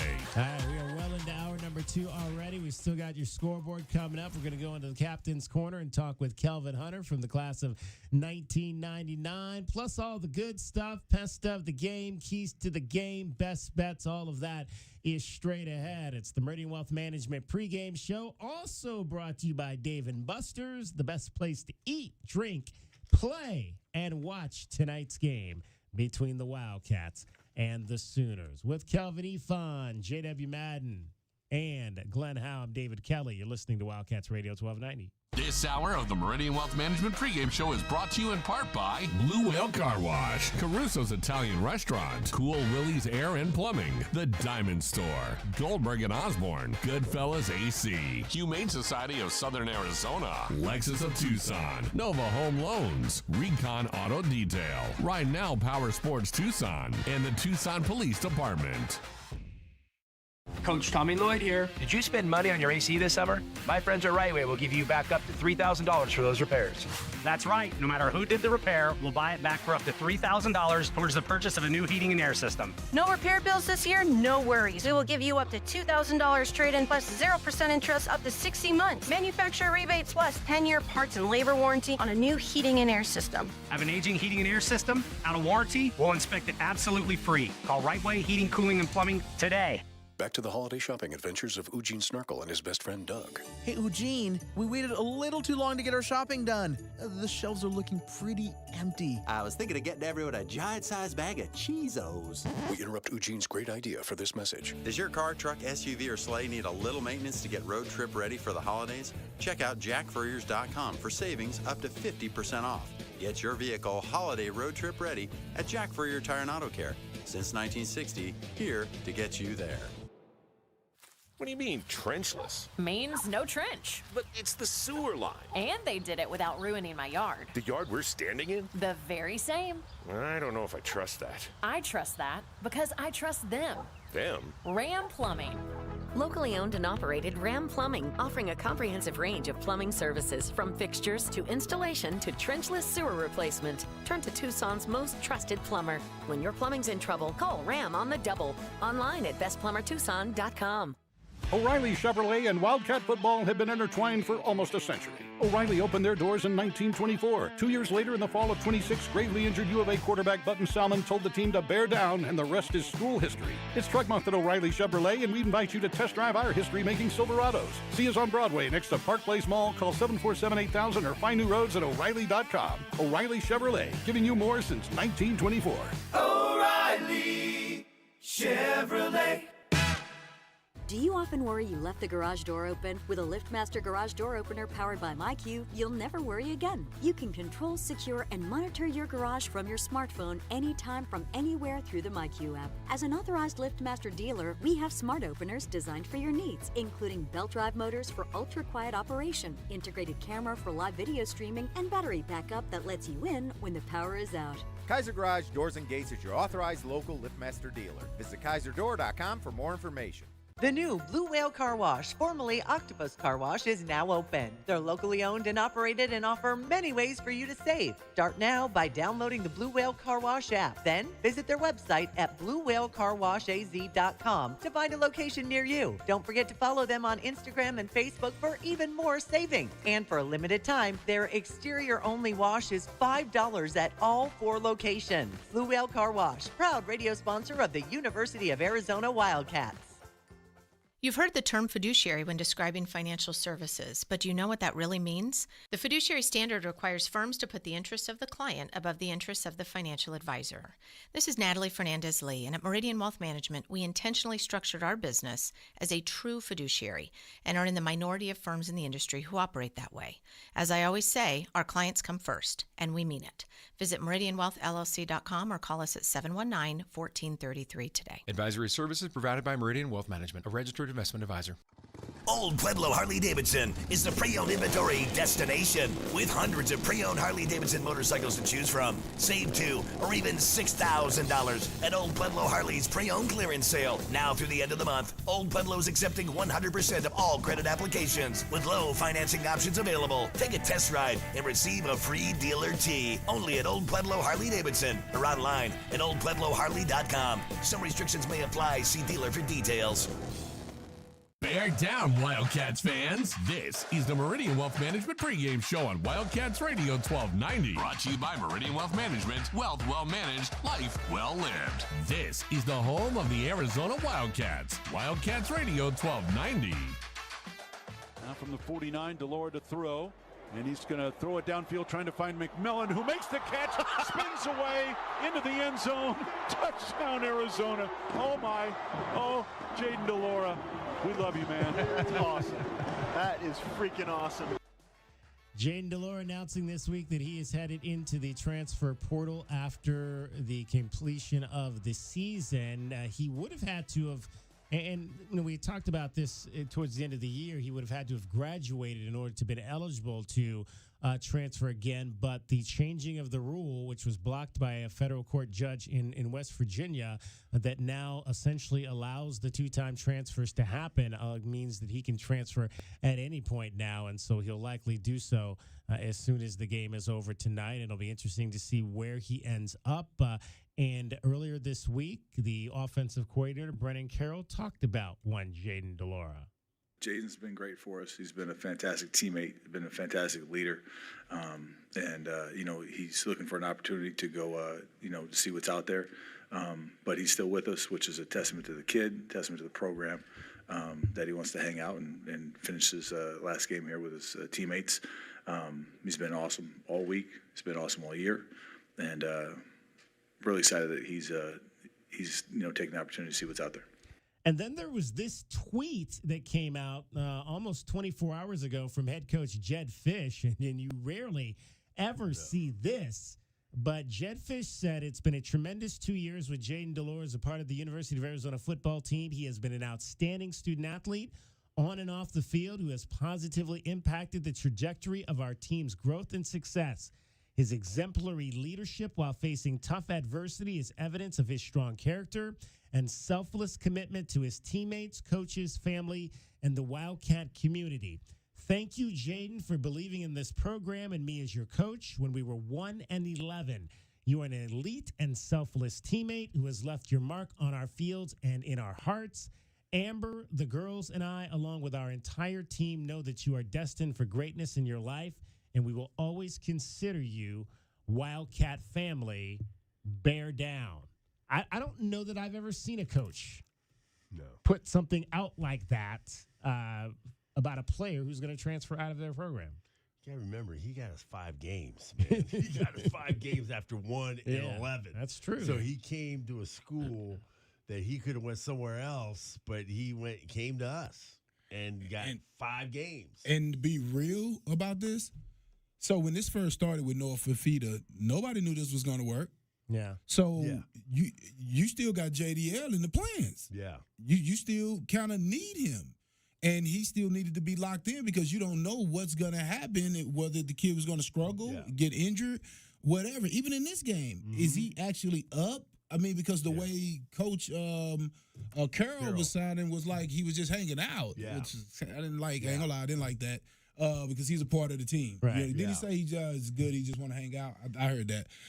And I just felt like, no, you might need him because you never know. You're playing Oklahoma. Yeah. You playing Oklahoma. I know. I'm going to tell you something. They're gonna try These to knock him boys out. play different. Go check their roster. They Texas boy. We play to knock you out. I mean, I hope that don't sound bad. Yeah. I hope that don't sound bad. But I'm telling you, you teach to be physical. I mean, and I'm gonna tell you, if I was playing a small running back, if I'm playing a small quarterback, a small receiver, I'm trying to light him up with 3, 4, 5 guys because. Hey, I don't want him feeling as comfortable playing against us. And I know them boys down there are looking at this game as these West Coast boys come to our house. I'm telling you, so it's going to be, man, I can't wait to watch this game and see how he performs against that. I know these are not the A guys, you know, because they're, too few of their guys have left. But I'm still wondering because it's attitude. And I know that attitude of – what these West Coast guys are going to be ready. That's what I think. That's what they're. I'm sure they'd be surprised. They're going to be surprised. Trust me, I was. I'm sure I had never seen this more. They're still thinking the same line that you're thinking. You're Texas guys. We're going to light these California boys up, and the California boys is thinking we got a chance to light these Texas boys up. And I think that our guys are well aware of that. Yeah, I think they are. Better be. I think they are. Because that's what I used to always let our guys know about DK. I'm like, hey, this is how they see us.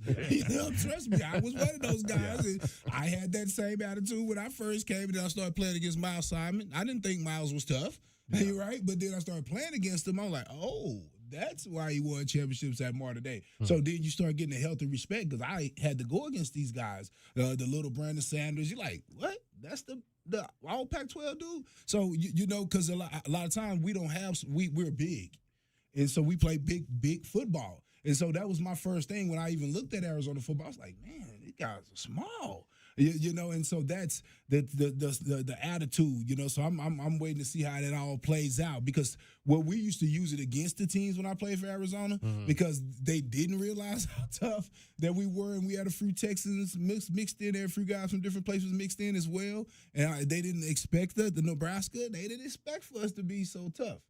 Trust me, they didn't. Yeah. Good stuff there. Good stuff there. All right, let's take a little bit. We want to make sure this is a celebration of the season for us anyway. We want to give you some of the highlights of the games as they were played this season. It was a season that opened against a Northern Arizona team that the Wildcats unfortunately had lost to the last time they had played. Here's the snap, ball down. The kick is up and it's blocked. Wildcats block it and they pick it up. Arizona's got the football the other way, and I don't think anybody's going to catch him. 30, 20, 10, 5, score it. That's how you do it. Now, was that Stevie or Takario? It's Takario Davis. Takario Davis, 80-some yards. Tacario Davis gave the Wildcats an early 21-3 lead against Northern Arizona, and then Jaden DeLora. We knew he could pass the ball. There was talk all through fall camp he might have to run at times. He had trained and bulked up to be a better runner, and we saw it in week 1. And DeLora keeps it right, stumbles a bit, stays on his feet, down to the 45, to the 40, cuts it down the sideline, to the 20, to the 15, to the 10, to the 5, touchdown, Arizona, Jaden DeLora. Wow, what speed.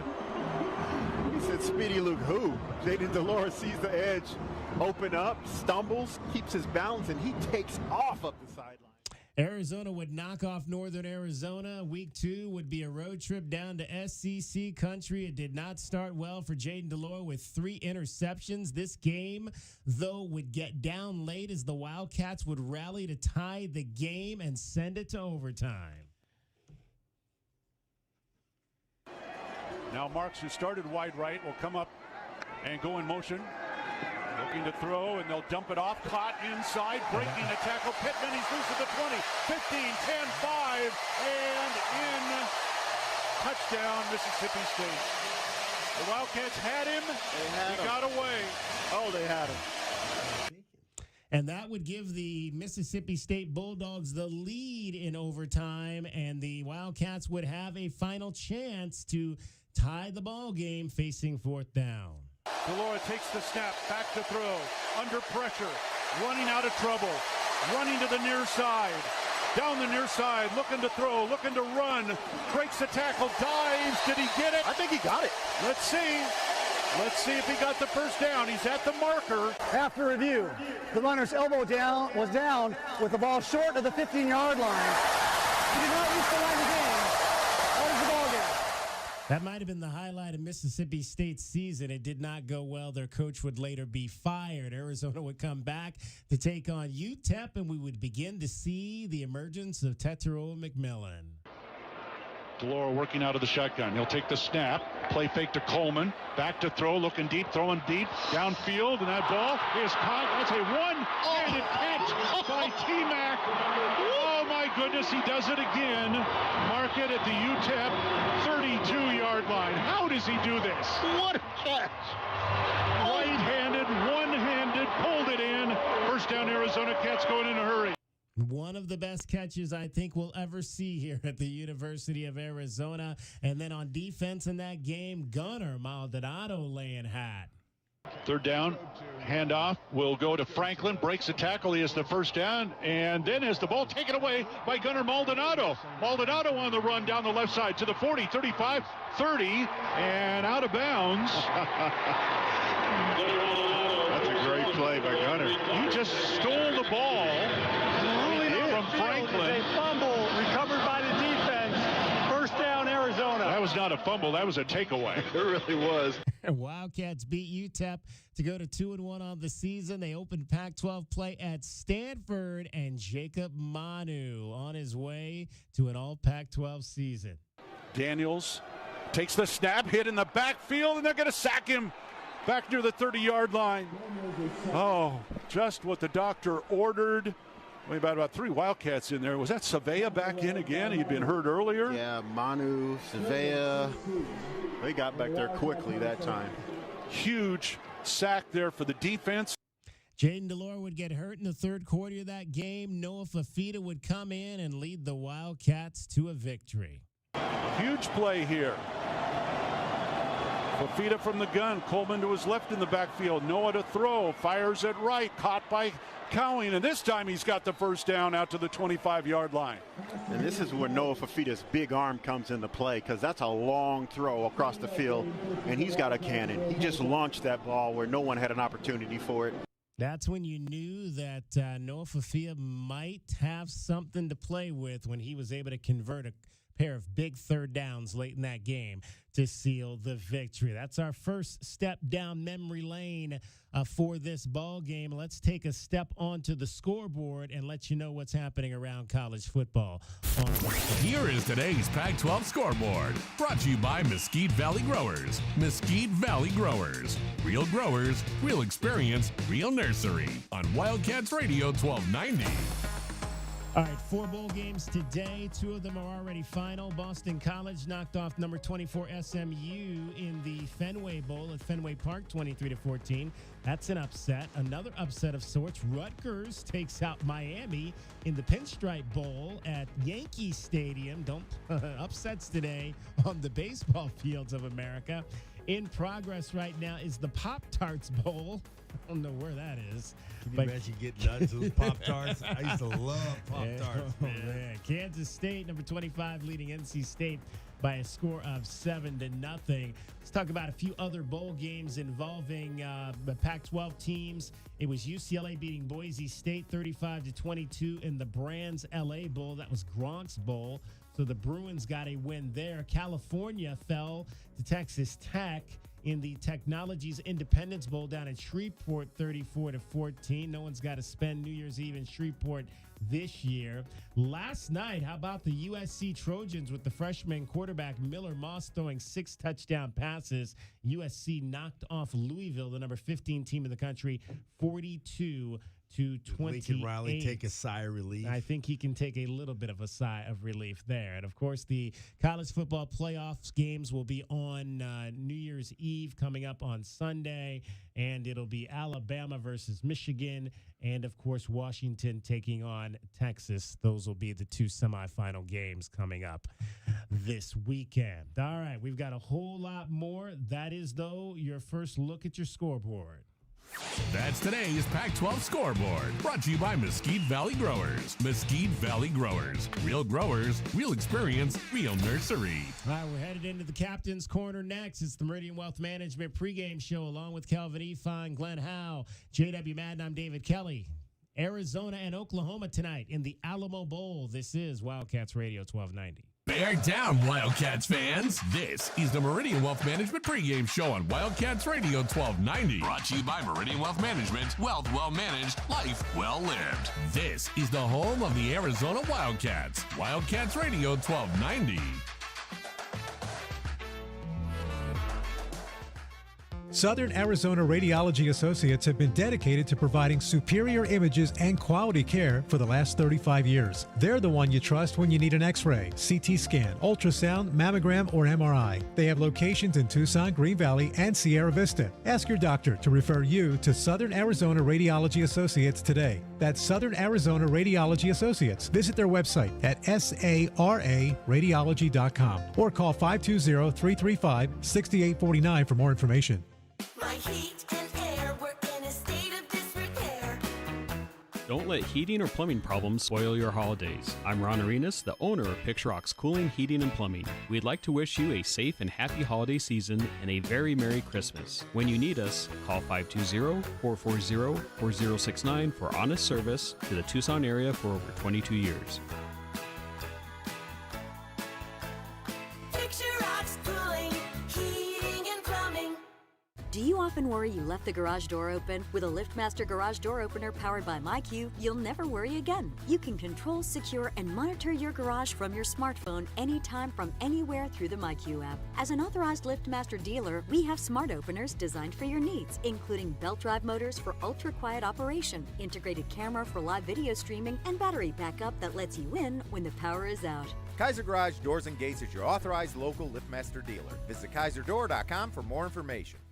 What do you mean, trenchless? Means no trench. But it's the sewer line. And they did it without ruining my yard. The yard we're standing in? The very same. I don't know if I trust that. I trust that because I trust them. Them? Ram Plumbing. Locally owned and operated Ram Plumbing, offering a comprehensive range of plumbing services from fixtures to installation to trenchless sewer replacement. Turn to Tucson's most trusted plumber. When your plumbing's in trouble, call Ram on the double. Online at bestplumbertucson.com. Does it feel like the price of everything is going up, up, up? We can't control the price of gas or groceries, but at Royal Buick GMC, we never add market adjustments, even while other dealers add fees because inventory is limited. At Royal Buick GMC, you can rest assured you won't pay market adjustments, and we stand by our transparent online pricing. Royal Buick GMC, the dealership that's different. OAC plus tax, title, license, dealer installed options, and $529 doc fee. Royal Buick GMC, in the Auto Mall and at RoyalTucson.com. Coach Tommy Lloyd here. Did you spend money on your AC this summer? My friends at Rightway will give you back up to $3,000 for those repairs. That's right. No matter who did the repair, we'll buy it back for up to $3,000 towards the purchase of a new heating and air system. No repair bills this year? No worries. We will give you up to $2,000 trade-in plus 0% interest up to 60 months. Manufacturer rebates plus 10-year parts and labor warranty on a new heating and air system. Have an aging heating and air system? Out of warranty? We'll inspect it absolutely free. Call Rightway Heating, Cooling, and Plumbing today. What up, Tucson? This is Joseph Blair, former Wildcat and assistant coach of the Washington Wizards. When I came to play basketball at the U of A in the 90s, the Tucson community became and has always remained a special part of my life. And this is why I proudly joined the Meridian Wealth Management Tucson Advisory Business Council. If you have financial questions or concerns, please be sure and call my friends Natalie or Ruben Fernandez at 719-1433 or visit online at Meridian Wealth LLC. And as always, bear down, Tucson. Advisory services provided by Meridian Wealth Management, a registered investment advisor. Okay, kids, we're home. Everybody out. Ew, my feet are stuck. In what, honey? On the floor. Ew. Take off your shoes. Tommy, come carry your sister into the house. What do you do when the car you use the most has the least amount of time to get clean? Let Recon Auto Detailing, Arizona's premier auto detailing company, come to you and turn your busiest car back into your best. From basic cleaning to a full detail, Recon Auto Detailing. Online at recondetail.com. Bear down, Wildcats fans. This is the Meridian Wealth Management pregame show on Wildcats Radio 1290. Brought to you by Meridian Wealth Management. Wealth well managed, life well lived. This is the home of the Arizona Wildcats. Wildcats Radio 1290. Gather up, Wildcats fans. It's time to hear from our captain. It's time for our pregame speech. The Captain's Corner is brought to you by Ram Plumbing. When your plumbing is in trouble, call Ram on the double. And now, here is the captain, Kelvin Ifan. Welcome into this week's edition of the Captain's Corner, presented by Ram Plumbing. I'm Kelvin Ifan. Our guest today is Kelvin Hunter, a defensive back from the class of 1999 here at the U of A. K-Hud, how you doing, bro? Doing pretty good. How about yourself? Oh, man, pretty good, pretty good. How's the family? How's everything going?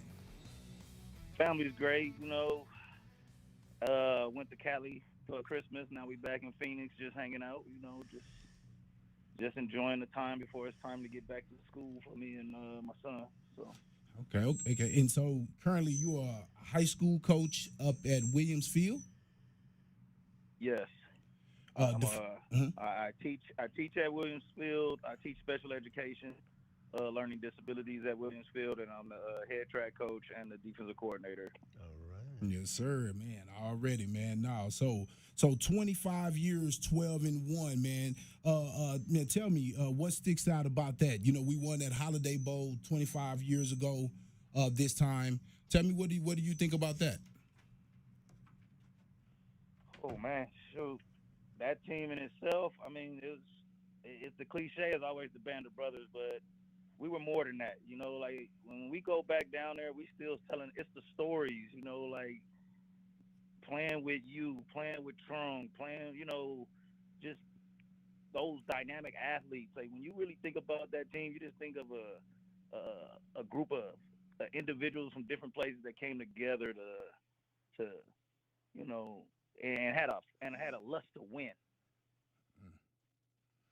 Man, exactly, man. I feel exactly the same. I mean, the way we all came together, and I felt like you tell me. I felt like coming out of that 7-5 season, winning our Inside.com Bowl, and then going into the summer training and hanging out and all that stuff like that. To me, that's when I really knew that we would have a season like that. Oh, most definitely. I mean. Those two teams, I mean, a lot of that was bred in the summer. You know, we would hang out, have barbecues, you know, over at each other's houses, playing cards, dominoes, you know, just hanging out. And it just wouldn't just be like a one group of individuals. You know, it'd be like the quarterback. The offense was hanging with the defense and vice versa. You know, we invited everybody. Like, you know, Coach Tomey always said that the walk-ons were part of the team. Mm-hmm. They were just as much as part of the team as the scholarship guys. And that's the kind of team that was. You know, we looked out for every person, you know. Man, I totally agree. I remember having the feeling that, no matter what, if the starters went down, the walk-ons could get in the game and win the game for us. I mean, that's how much confidence, I felt like that we had in each other and in the work that we put against each other. You play opposite of Chris McAllister, probably the best cornerback in the Pac-12, definitely in Arizona history. Tell me a little bit about what was the benefits to that and the struggles of that. Well, the benefits was that I got a lot of balls thrown my way, so it gave me opportunity. You know, the struggle. I'll just be honest. The main struggle with that is that you always in the shadow, no matter what you do. You can go out and play the best game, but everybody will see that you missed the tackle or you didn't, or you dropped the interception or something of that nature. You were more ridiculed. You were more in the spotlight as opposed to, when you playing alongside a guy like Chris McAllister. I mean, he was able to shut down one side of the field. We could have just played zone on the other, 2/3 of the field, and he could have just handled that other third. Yeah, I mean, but you could handle your third. You know what I'm saying? I mean, from what I know, I know you being humble. But you're a guy that basically started 3 years. I mean, in 2 years with Chris, and you can't play that position over there at that corner if you wasn't holding it down. And I don't remember too many missed tackles or mistakes. You know what I'm saying? I mean, just keeping it real. Right. I mean, I'll be honest, man. That Penn State game was probably my worst game in my U of A career. But okay, that's the year after I left. Yeah, the year after you left, people remember that more than they remember, the knocking down the pass against ASU or, second in the history of. I had a couple of great games against ASU. I mean, it's just little bitty things that people don't remember. They just remember the things they don't. It's a bigger microscope that you're under when you play next to a guy like Chris McAllister, Yeah. I thought I know myself that I could hold my own. I didn't care how big or tall you were. I was going to compete with you no matter what. And my next question was, how were you able, as an undersized cornerback to be so effective? Was it your IQ, toughness? What was it? A lot of it came with film study, understanding splits on the field. Coach Akina, when I was there, Coach Akina, I'm going to see Coach Akina and like breaking down film, understanding what they do on third down. If he shortens his split off the numbers, if the receiver shortens their split, what routes are they running, what they run on second and medium, third and long, third and short, just those type of things. It helped me be a better player. Kevin Hunter is our guest in the Captain's Corner, brought to you by Ram Plumbing. When your plumbing is in trouble, call Ram on the double. Tell me, I know you've been watching these receivers here at the U of A, T-Mac and Cowan. How would you guard those guys? 1-6'4", one guy's a more smaller guy. How would you guard each one of those guys? Ooh. Well, that T-Mac. Go with that T-Mac first. Go with that T-Mac. Megatron. T-Mac, is that what they call him, right? K-Hunt, I know you bully him. Give him his props. He earned that nickname. Yeah. Me personally, I'll play with him a little bit. I'll try to be physical with him at the line a little bit just to see, how he get off a press.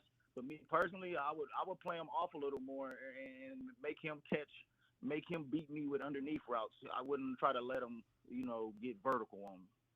What's tough, Kelvin, about a receiver like a T-Mac who runs such crisp routes? When you had a receiver that you knew was a very good route runner, was the mindset different about how you approached that type of receiver who you knew could get in and out of his cuts and really deceive you a little bit?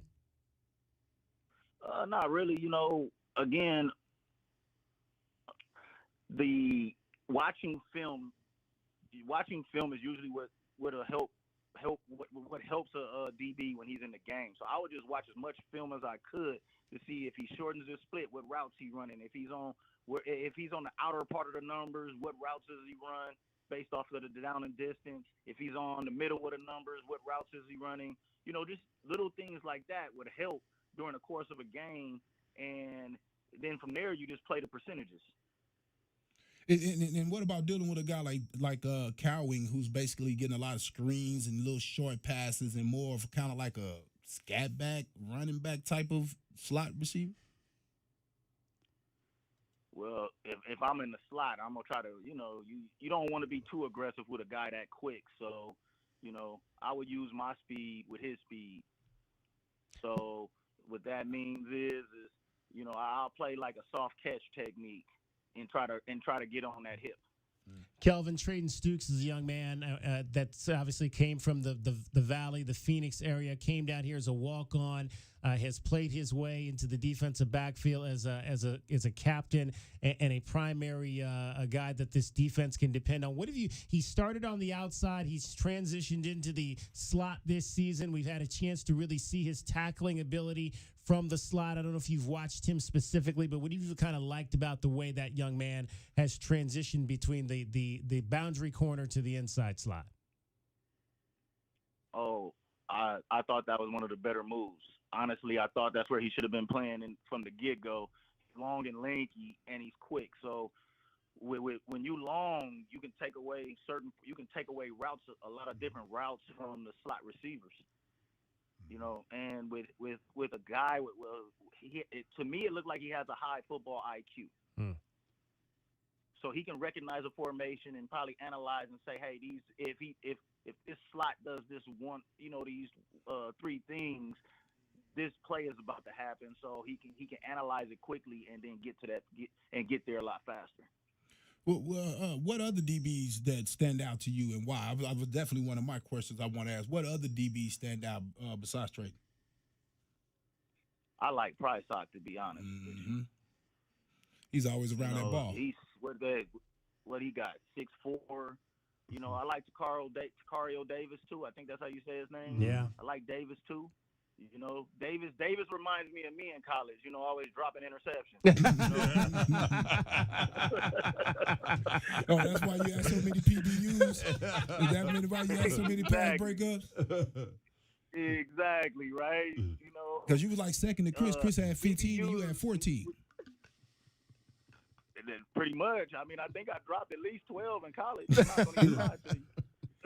That's probably why you stuck with that defense in college and stuff. Because I know you played on both sides in high school. Oh, yeah. Well, I knew being about 5'9", 5'10", that receiver probably wasn't for me. So yeah. So you played for we played for Coach Akina. I was in that DB back in that DB room with you for a little while there.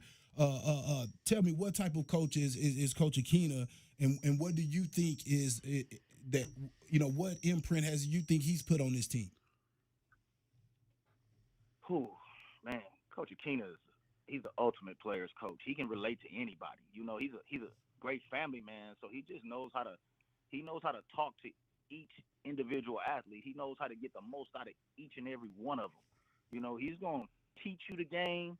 And he has a high level of he's going to expect a lot more out of you than you expect out of yourself. So he's always going to push athletes to be better. He's the that's that player's coach, and he knows the game so well. I mean, because he played quarterback when he was in college. I mean, it was things that he was teaching us about offense that we had no clue what was going on, especially when we were in our DB room. So I know he's doing the same thing with those young DBs now. And you can sort of see it out on the field. Like, if you look at last year, the year before that, and you keep going on down the road, you could sort of see that those guys weren't as prepared. Right? Like when you look at this year, you can see that secondary, they knew what they was doing, how they were doing it, and when they supposed to do it. And that I think that's the Coach Akina effect. Like, hey, maybe in this situation, if they're supposed to check a coverage, he'll say, hey, look, man, in this situation, you might want to be checking to this right here. Like it's just those little bitty things that I think he brings to the table that maybe that's helping these younger guys that the U of A have. Kelvin Hunter is our guest in the Captain's Corner, brought to you by Ram Plumbing. When your plumbing is in trouble, call Ram on the double. We had this bowl game today, and tell me a couple things that you think is important for the guys to do to be able to pull this game out today. Ooh, man. Because you know how the defense is usually struggle with tackling after not tackling for 2 or 3 weeks. So if you watch a lot of these bowl games, people breaking tackles, receivers, running backs. So tackling, man, it's all gonna come down to tackling and who makes the least amount of mistakes. You know, like guys are gonna have to. You only got a short. You don't have it. You got a little bit. You have a little bit more time, but the tackling and the actual coverage aspects of the game is what's going to set that. That's what's going to help. Got to help the U of A in this game. You know, we had this thing at my high school where the number of missed tackles you make almost equivalent to the score of the game. Right? So if you miss 30-some tackles in the game, it's usually you gave up 30-some points or close to it. Right? Now, this was in high school or college? This was a thing you guys did? This is high school. High school. So, and even in college, you can sort of equate it. I mean, when you look at teams like Alabama and you watch them when it's a real tight game, there's not a lot of missed tackles in those games, right? But when you look at those games that 30-point blow up, 30-point, when you 34 to 38, you go watch how many missed tackles are in those games or how many blown coverage. It also equates to blown coverages too, but a lot of the time missed tackles are a big part of that reason. Well, man, I appreciate you for coming on. Our thanks to Kelvin Hunter for joining us this week in the Captain's Corner. Hey, thank you for having me. Yes, sir. Right out. And that's your Captain's Corner with Kelvin Efon. Brought to you by Ram Plumbing. When your plumbing is in trouble, call Ram on the double. This hour of the Meridian Wealth Management pregame show is brought to you in part by Blue Whale Car Wash, Caruso's Italian Restaurant, Cool Willie's Air and Plumbing, The Diamond Store, Goldberg and Osborne, Goodfellas AC, Humane Society of Southern Arizona, Lexus of Tucson, Nova Home Loans, Recon Auto Detail, Ride Now Power Sports Tucson, and the Tucson Police Department. KCUB Tucson, a Cumulus media station. This season, Jed Fish will lead the Wildcats into battle, and the only place to hear the game, Wildcats Radio 1290. Hi, this is Natalie Fernandez of Meridian Wealth Management, and I'd like to invite you to our complimentary retirement income workshop held every Friday at 10 a.m. in our offices at the Williams Center. We discuss the key risks in retirement, how retirement has changed, and how to best plan for success. A recent study showed 60% of retirees would go back and plan differently if they could. We want to help you avoid the would've, could've, should've. Call our office at 719-1433 to reserve your seat today. Advisory services provided by Meridian Wealth Management, a registered investment advisor. Ever wonder if after a long day of shopping, the secret to banishing your body aches lies right under your feet? The Good Feet store is revealing a little-known fact. Your feet could be the culprit behind your hip, knee, and back woes. Discover their personally fitted arch supports. Bonus, they're FSA, HSA eligible. Head over to goodfeet.com to schedule your free fitting and test walk. Step into a potentially pain-free holiday season with a visit to the Good Feet store. Walk-ins welcome. Get the backyard you've always wanted with a custom pool from First Choice Pools. A backyard oasis built around you. First Choice is a full-service builder of beautiful in-ground pools and backyard designs for years of staycations. If you're ready to dive in, then visit TucsonPoolBuilder.com. Schedule now and get 3 months of full service free. First Choice Pools for installs, renovation, remodeling, and repair. Get started today at TucsonPoolBuilders.com. First Choice Pools, the first and only choice. True Wildcat fans know that when you're looking for the best place to watch all the big games on big screens, drinking cold beer and having the best food, all paths lead to Desert Diamond. Bet on your Wildcats and all your favorite teams 24/7 on our easy-to-use kiosks. Come chill on our comfy couches and build your best bet at Arizona's best bet, the Desert Diamond Sportsbook and Bar. An an enterprise of the Tohono O'odham Nation. Problem gambling? Call 1-800-GAMBLER. Desert Diamond Casino is licensed in Arizona. Experiencing the natural wonders comes easy at Rockin' K. Nestled at the base of the Rincon Mountain foothills. Enjoy stunning mountain views up close every day. And coming soon is Del Webb at Rockin' K, a 55-plus active adult community offering a rec center, world-class amenities that promote health and wellness, and new homes with refined interiors and stunning outdoor spaces. Live RockinK.com. Designed by Nature, proud U of A radio broadcast sponsor. Here's an important message from University Termite and Pest Control. The weather is getting cooler here, and so rodents will be seeking alternative housing. Do you need a professional? Call University Termite and Pest Control, 886-4146. They've been serving Tucson since 1974. You can be assured University Termite and Pest Control will keep you pest-free using the most responsible products and application methods. 28 school districts, 3 hospitals, 2 colleges, 1 university, and thousands of homeowners trust University Termite and Pest Control. You can too. Call University Termite and Pest Control today at 886-4146 or go to bepestfree.com.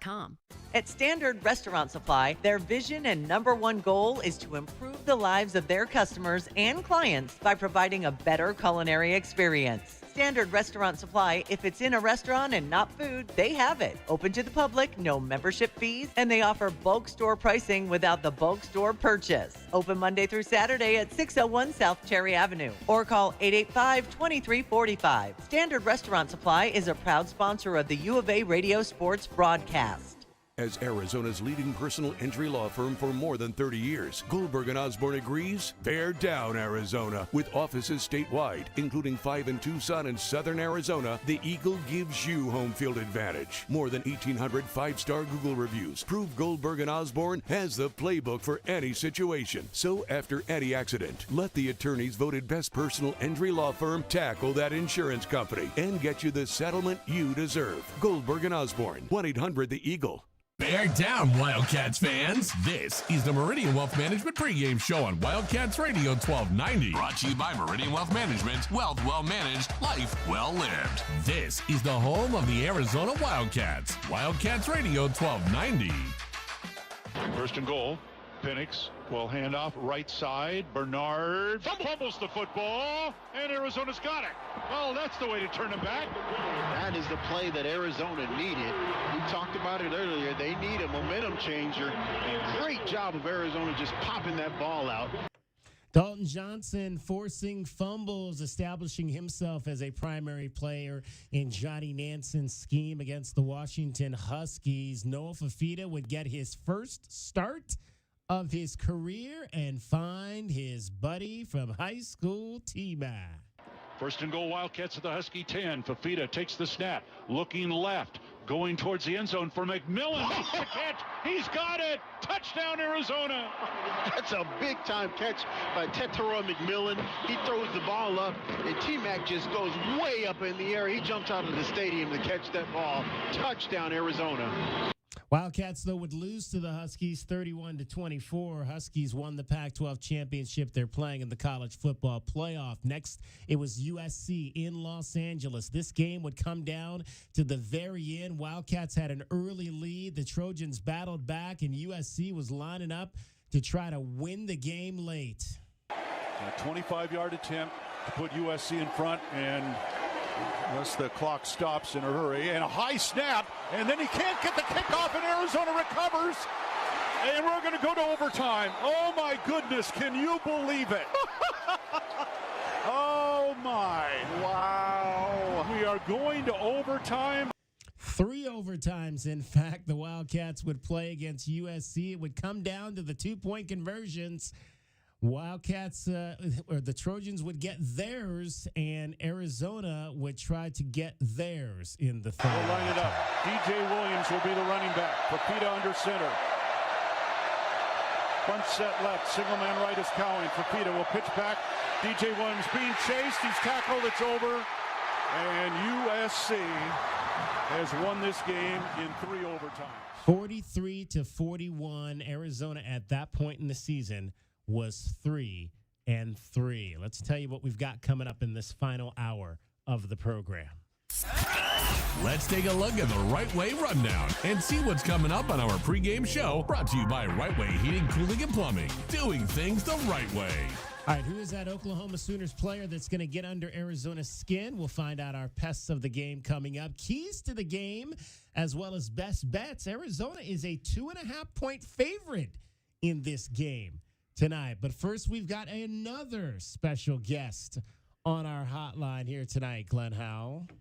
We got my boy, my best friend, my ride or die, Charlie Dickey. Charlie Dickey, Arizona offensive lineman, 1984. 1984. He's currently the offensive line coach of the Oklahoma State. Oh, boy. So we're going to be going up against him in the future. Yeah, we're going to be going up against them.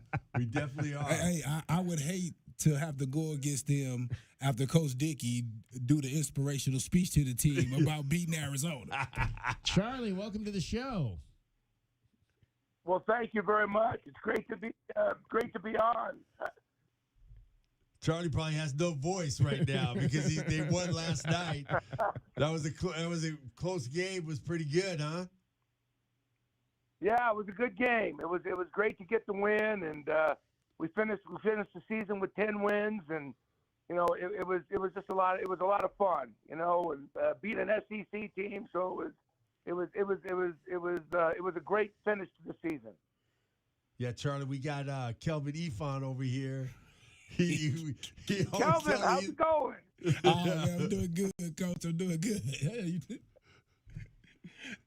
He always loves talking about you. When I always bring you up, Charlie, he has the utmost respect for you, man, as an offensive line coach. I think, you know, and I always tell everybody you're one of the best in the country as an offensive line coach, and I know how your passion is for the game, and how much you love the game, and how much you really your enthusiasm towards your players is just really just amazing. Well, I've been really blessed with to be around some great players. I mean, Calvin being one of them. Okay, and just you know, he was such a great leader, and on a great team full of great leaders. I mean, he was just the epitome of what Dick Tomey was all about, and family and culture and toughness. But I've been really blessed to be around some great young men. Yeah, Charlie, it's really great to have you on. I've been trying to get you on, for a couple years, but every time you've just been having your game. Season's over now. Season's over. On. Yeah, now we can get you on. But Charlie Dickey was fans. You know, Charlie Dickey. I think you're the only offensive lineman to ever be voted most valuable player of the team. Do you realize that, Charlie? Well, no, well, most valuable. I did not realize that. No, I did not realize that. Yeah, and and that I was just telling Kelvin is that just told how much we really cared about you and we thought about you when you were playing here, and you had a great career here. Didn't come out one play in his 2 years that he played here. Thank you for the red shirt. That sound like me playing behind David Stoudemire. Yeah, it's like, Charlie, because I was backing up you and Mike Freeman, and that's right. And you didn't miss a play, so I got a red shirt. But I thank you for that. Otherwise, I wouldn't have become a tight end. Not only did you red shirt, they moved you to another position. Right? Exactly. Yes. Yeah. Hey, Coach, give us we know Glenn Howell, but give us a Glenn Howell story. We want to hear your Glenn Howell story. Oh gosh, there's too many of them. Tell them about how we used to go to bed. We used to go to bed with all your doggone shoes and everything. Why? Well, yeah, okay. So when we were living in Babcock, we had to share one room. I had a bed on one side, he had a bed on another side, and I always had to try to go to sleep before him, or I was never going to go to sleep because the man just snored like you couldn't believe. Oh okay, my gosh! In college, if he did, if he did fall asleep before me, then I had a bunch of pennies by my dresser, and I pick them up and I throw them at him and make noise and try to wake him up so I could at least try to get a little bit of sleep. And then he would throw shoes too. He would throw shoes at me over on the wall. Maybe a few shoes might be involved in that too. Yeah. Coach, it's Kelvin. I always, I mean, for years, I always, when it comes around to doing a speech, I always tell the guys, you know how you used to do the speeches and how you used to call us up on the sidelines. And I want you to grade me. I want you to grade me when I do it real quick right here. All right, Coach? He's going to give an impression of Charlie Dickey. All right, here we go. Oh, no, I don't. Okay, yeah. This on the sideline when things ain't going so. Guys, get over here. What's going on? What do we need to do here? What's freaking going on? Never cuss. Never heard him say a cuss word ever. But trust me, he will get your attention. But guys, get here. Is that spot on, Charlie? Is that a spot on imitation of you right there? Yeah, I'll give him an A for that one. That's how much I respect you, because I listened to every word you said. I was locked in. I had his voice in my head. That's how much I was locked in, Coach. Well, Charlie, you know we had. I tell you what, that was a special group. You know, Charlie, we really appreciate you coming on, and we're looking forward to playing the Oklahoma State Hokies, man. Cowboys. The Cowboys. The Cowboys. Yeah, right. the Hokies. Yeah, the Cowboys. Go Pokes. But we're gonna say, I'm gonna say good luck to you on 11 games next year, because if we play you, I'm not gonna give you any luck on that game when we play you. Well, I tell you what, I don't think we play next year, but we play. I think we play in 2025. After. 25. Yeah, I've already checked the schedule. I've already checked it. I was hoping we get a chance to play each other. Hey, how's our young man Ty and Dean doing down there? Oh, well, you mean Jack? Jack, I'm sorry, Jack and Dean. Sorry. Yeah. Jack's doing awesome. He's doing awesome. I'm really excited about him. You know, he was a true freshman. He was in the 2 deep this year, and did a wonderful job for me. So I'm excited. He's got a great future for us. Jack and Dean out of Tanque Verde High School. Hey, Coach, we appreciate your time, and we'll talk to you again in the near future. Thank you so much. Thanks, Charlie. Love you, man. Thank you. God bless. Bear down to you guys. Yeah, bear down. Love you, man. All right, Charlie Dickey, U of A football class of 1984. We're going to keep the train going here. We've got Reggie McGill on the line. Reggie. Yes, sir. How you doing? Good, What's brother. happening? Reggie McGill, class of 1990. What's happening, Yes, Reggie? sir. How you doing? Just living life. Just finished training. That's about it. All right. Tell us about what you're doing. I run a company, Extreme Speed Training, and I'm also a high school teacher as well. I've been a high school teacher, and I've been running Extreme Speed for getting close to 30 years now. Wow. Yeah. I didn't know you've been at the high school that long. I didn't know that. I was at high school 95, 96, I guess, and then I'm I'm just now over 25 years. Wow, that's And awesome. so- That's awesome. And I've been training at pretty much the same amount of time, and that's about it. Yeah. But So, Reg, I'm sending some good folks to U of A. Let's put it that way.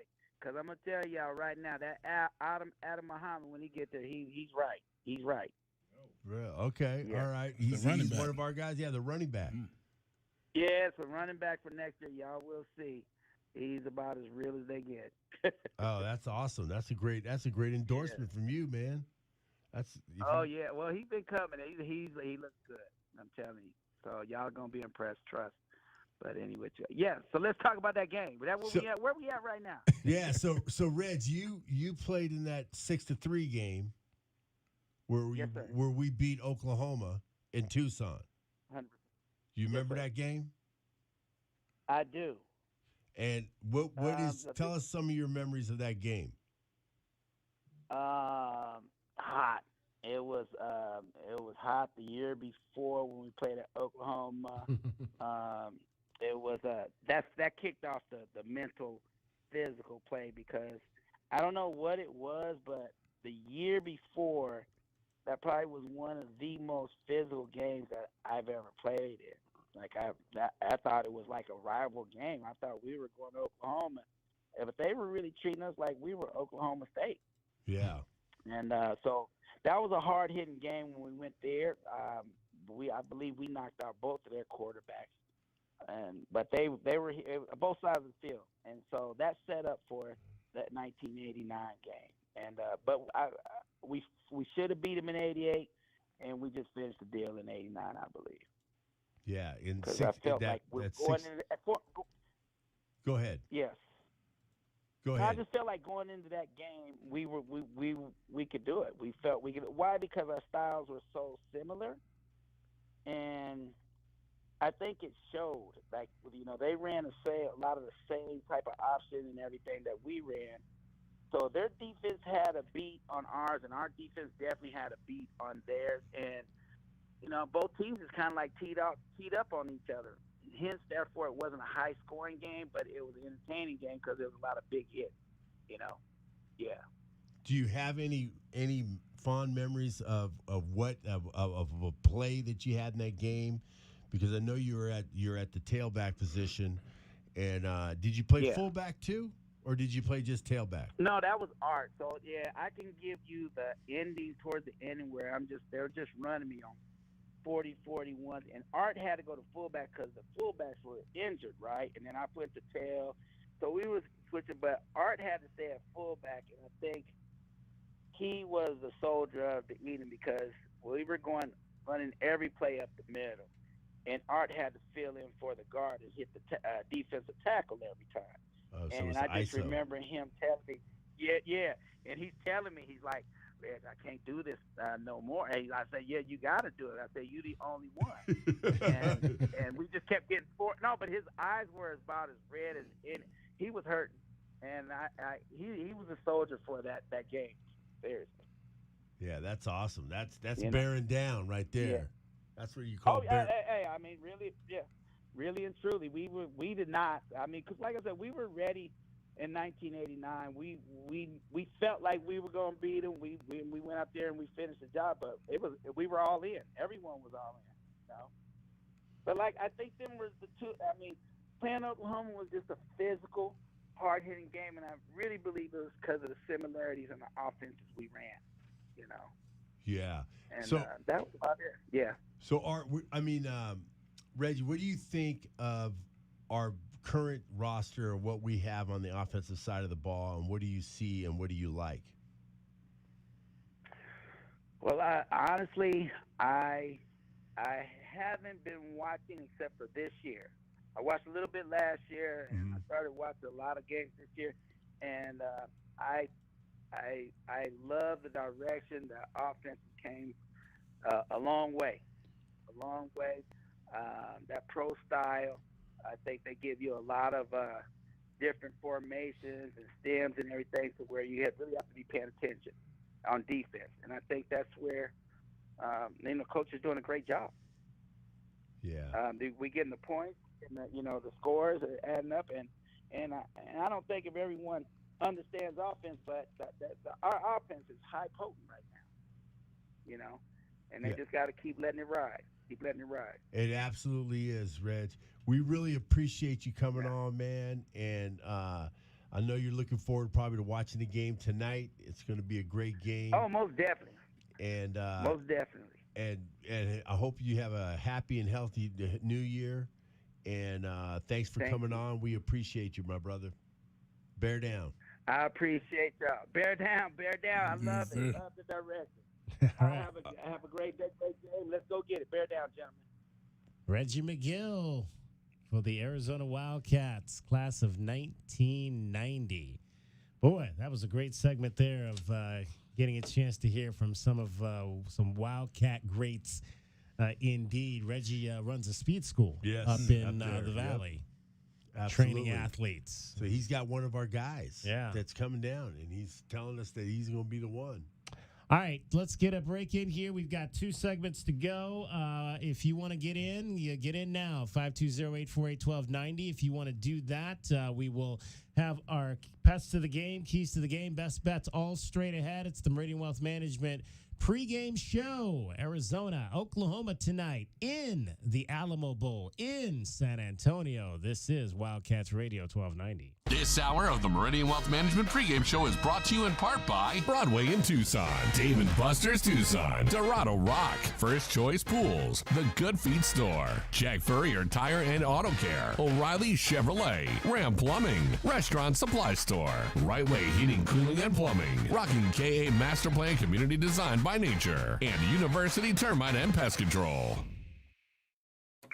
As a homeowner, you've probably seen some pretty bad plumbing problems. Yeah, I've seen a few. We've seen them all. All of them? Ram's Plumbing kept entire buildings flowing. Businesses since 1983. Wow, so whatever happens to my house... We've seen it before, and we have the solution. Locally owned and operated, Ram Plumbing is Tucson's most trusted plumber. Our team of licensed professionals can fix anything your home can dish out. When your plumbing's in trouble, call Ram on the double. Online at bestplumbertucson.com. The Window Depot is proud to sponsor the first look at today's game and would like to invite Arizona Wildcat fans to visit one of their Tucson warehouses. The Window Depot provides over 1,000 in-stock vinyl windows, interior and exterior doors, plus granite and quartz countertops, and a huge selection of custom cabinetry, all at the lowest prices in town. Consider the Window Depot your MVP when it comes to your home improvement needs. Stores are open Monday through Saturday, or order online at thewindowdepot.com. The Window Depot, more than a window store. Hi, this is Natalie Fernandez-Lee, President of Meridian Wealth Management. As a fiduciary investment firm, our clients have trusted us to guide them down their financial paths for decades. Whether you are an individual or family, business, foundation, or nonprofit, we are committed to your long-term goals and financial futures. We are proud supporters of the Tucson community and all that makes our city so special. Visit online at meridianwealthllc.com to learn more about Meridian. Advisory services provided by Meridian Wealth Management, a registered investment advisor. Broadway in Tucson presents the Rockin' 2023-2024 season featuring 8 blockbuster productions including Disney's Aladdin, The Book of Mormon, Hairspray, and Chicago. Enjoy the Southern Arizona musical premieres of Tina, the Tina Turner musical, Ain't Too Proud, The Life and Time of the Temptations, MJ the Musical, and Mrs. Doubtfire. Secure your choice season tickets today and get the ultimate in flexibility and the lowest prices all season. Visit BroadwayInTucson.com and secure your season tickets today. As Arizona's leading personal injury law firm for more than 30 years, Goldberg & Osborne agrees, bear down, Arizona. With offices statewide, including 5 in Tucson and Southern Arizona, the Eagle gives you home field advantage. More than 1,800 5-star Google reviews prove Goldberg & Osborne has the playbook for any situation. So after any accident, let the attorneys voted best personal injury law firm tackle that insurance company and get you the settlement you deserve. Goldberg & Osborne, 1-800-THE-EAGLE.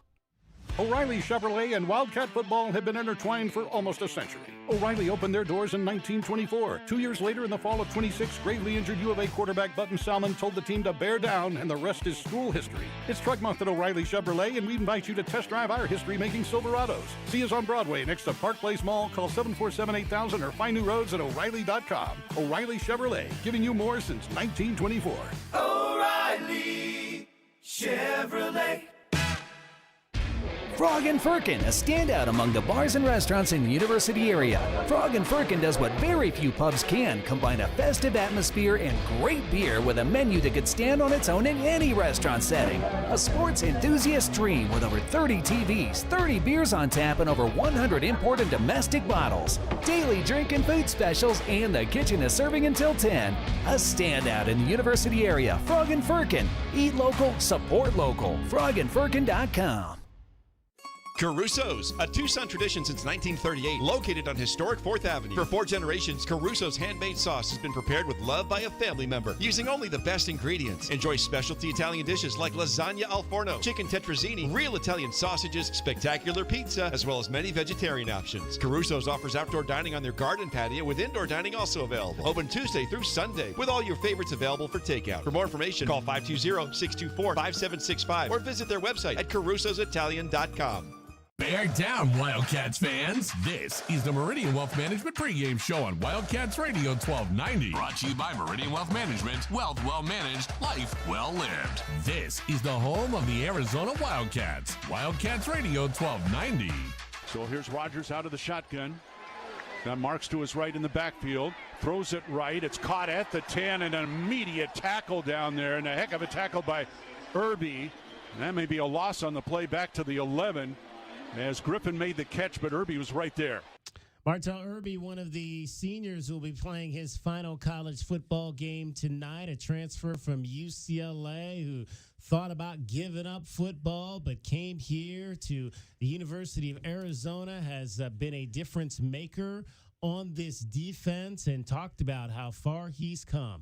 It's very hard to describe with words. I'm thankful beyond measures. I tried to operate and carry myself as such, just with gratitude, understanding that this is something that I don't want to take for granted. You know, it could be here today, gone tomorrow. I've been without football. So I'm just extremely grateful for not only these people up here, but everybody that's a part of Arizona football, the university, and just for allowing me to find a home. You know, I'm just trying to enjoy it, embrace every single moment. Indeed. Arizona has won 6 games in a row going into this game tonight against the Oklahoma Sooners. It started up on the Palouse in Pullman, Washington. So it's 2nd and 8, and they'll swing it out to Madrid, looking for the double pass, throws it downfield. He's going to overthrow, picked off by Prysock, and the Cats with their first interception of the season.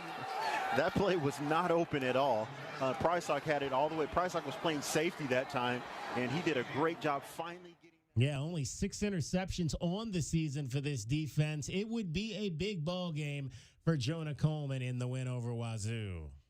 Handoff will go to Coleman, left-hand side. Coleman to the 15, to the 10, to the 5. Touchdown, Arizona. Jonah Coleman with his 3rd touchdown of the night. Arizona is just destroying Washington State. 44-6 would be the final. Cats would come home to take on Oregon State. The defense laying its hand. William Galule with the snap, and he's sacked. Taylor. Oh, my goodness. There's Upshaw back on the field and paying dividends with the sack. Takes the high snap, fake the pitch, looking downfield. Here comes the pressure, and they got him. Upshaw will bring him down right at the line of scrimmage. Taylor Upshaw, a big ad in the transfer portal defensively for Arizona. Noah Fafita continuing to establish himself as a freshman of the week. McMillan in motion right to left. Fafita out of the shotgun. He will take the snap straight back to throw. Fires the pass. And it's caught by Wiley near side. 30, 25, 20. Breaks the tackle at 10, 5. Touchdown, Arizona. Mike Wiley back from injury into the end zone. And the Cats. Oregon State would fall 27-24. UCLA would come to town for homecoming. Ephesians Prysock on special teams. Gleasner, here's the snap. Kick is up, and it's not even going to get there. I think somebody got a hand on it, and the Cats turn him away. It was blocked. Someone got a hand on it off the edge, but I couldn't quite see who it was. And we hadn't seen a lot of Speedy Luke this season. He flashed against Washington State. He flashed again against the Bruins. In motion as a wide receiver. He'll get the pass. Luke sheds a block out to the 30. Speedy Luke down the near sideline. He's got one man to beat. Cuts it back inside. Luke to the 25, to the 20, to the 15. Finally caught from behind. First down, Arizona. What a play that was dialed up by Jed Fish. He had Speedy Luke go in motion, and he was wide. And a 3-game winning streak would put Arizona in a place they had not been in a long time. And now victory formation here for Noah Fafita. He will take a knee. Another win over a top 25 team. Has anybody else in the nation done this? I don't think so. Arizona 27, UCLA 10. For the first time since 2017, the University of Arizona Wildcats are bowl eligible. Woohoo! 3 straight wins over ranked teams, beating Washington State, number 19, number 11, Oregon State, and number 19, UCLA, would have the Wildcats heading into the final quarter of the season at 6-3. Let's find out who that Oklahoma Sooner is that's going to get underneath the Wildcats' skin today. Who is the pest the Wildcats need to be free from to win today's game? The Pest of the Game is brought to you by University Termite and Pest Control. BePestFree.com. All right, we'll start with Glenn Howe. Glenn, who is your pest today? I'm going with the defensive end for their Oklahoma Sooners, Rondell Bothroyd. Bothroyd out of transfer from Wake Forest, I believe. Yes. Yeah. Because we got a new left tackle. We're gonna see. I got two of them. I got both of their defensive ends. That's what I think is gonna be the pest. We're gonna see because they might be flipping each side. Yeah. Ethan Downs. I think those guys are gonna be. If we can handle those guys on the outside, because they're gonna be coming with the rush. I guarantee you. Well, Ethan, you mentioned Ethan Downs. That's my guy. That's going to be my pest. Comes in with a team high 4.5 sacks. They spread their sacks around. They got a lot of guys on that defense that can get to the quarterback. He's one of them, but he's the kind of guy that, man, if he hits Noah Fafita today, and we talked about, and Kelvin mentioned that early. They're gonna wanna make Fafita feel it early in this ball game, and Ethan Downs is the kind of guy that can make you feel it. Yeah, and if we can keep Noah upright, keep him there and protect him, I think we're gonna have a successful game. But if they keep on coming, it's gonna be a tough game. Calvin? Reggie Pearson. Pearson. Cornerback, redshirt senior. We going to T-Mac, and then they know we going to T-Mac and Cowan, and this guy's a veteran and been around for a while. Let's watch out for him tonight. Reggie Pearson. Okay, everybody's going defense with their pests of the game tonight in the Alamo Bowl, the Wildcats and the Sooners. That's our Pest of the Game, brought to you by University Termite and Pest Control. BePestFree.com. Tucson, what are today's best bets? Will the Cats beat the spread? It's time to look at some of the best bets in football this weekend. Today's best bets are brought to you by Desert Diamond Sportsbook, Arizona's best bet. All right, Alamo Bowl, Arizona. I mentioned a 2.5-point favorite, Glenn. Yes, that's Vegas knows something, okay? But I know they got a new freshman quarterback coming in, and we saw how that happened last night for USC. This guy's a 5-star though. He still is a 5-star. I like the 2.5. I'm going to take the 2.5 and take the Cats. All right, Kelvin. Yeah, I got to go with them too right now. From the way that they've been playing, the way Noah's been playing, the defense has been playing. I got to give them the benefit of the doubt right now. Losing the quarterback for Oklahoma, to me, is a big hit. I understand they have the freshman in. I understand he's a 5-star. I understand he's even a Texas kid. Yeah. But still, with all that being said, he's still a freshman. JW, you want to jump in on these lines here? Arizona and under. Arizona and the under, he says. So 2.5 and the under. I am going. I don't know. I'm going with Oklahoma. I'm going to take Oklahoma and the points in this one. I'm not convinced that Arizona has arrived to the point where we're going to compete. Now, I'm not saying that maybe Arizona doesn't win, but I think if they do win, it's going to be a 1-point kind of game. So I'm going to take Oklahoma and the points, and I'm going to stick. The under has been the play all season, so I'm going to stay with the under today. Gentlemen, those are. Oh, fellas, under. Sorry, I'm going with the over. Over. Under. Yeah. Under. Oh, okay. So, Glenn is over. Yep. Kelvin is under. J-Dub is under. All right, there we go.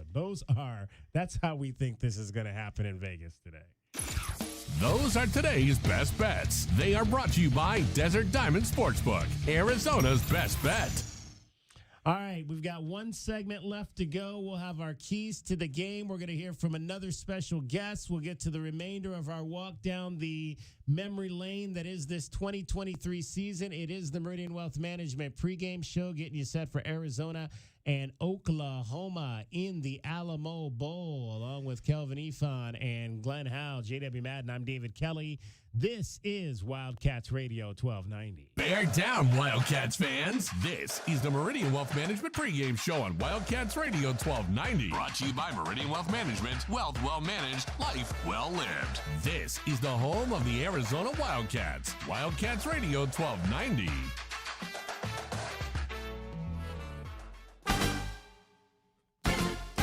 True Wildcat fans know that when you're looking for the best place to watch all the big games on big screens, drinking cold beer and having the best food, all paths lead to Desert Diamond. Bet on your Wildcats and all your favorite teams 24/7 on our easy-to-use kiosks. Come chill on our comfy couches and build your best bet at Arizona's best bet, the Desert Diamond Sportsbook and Bar.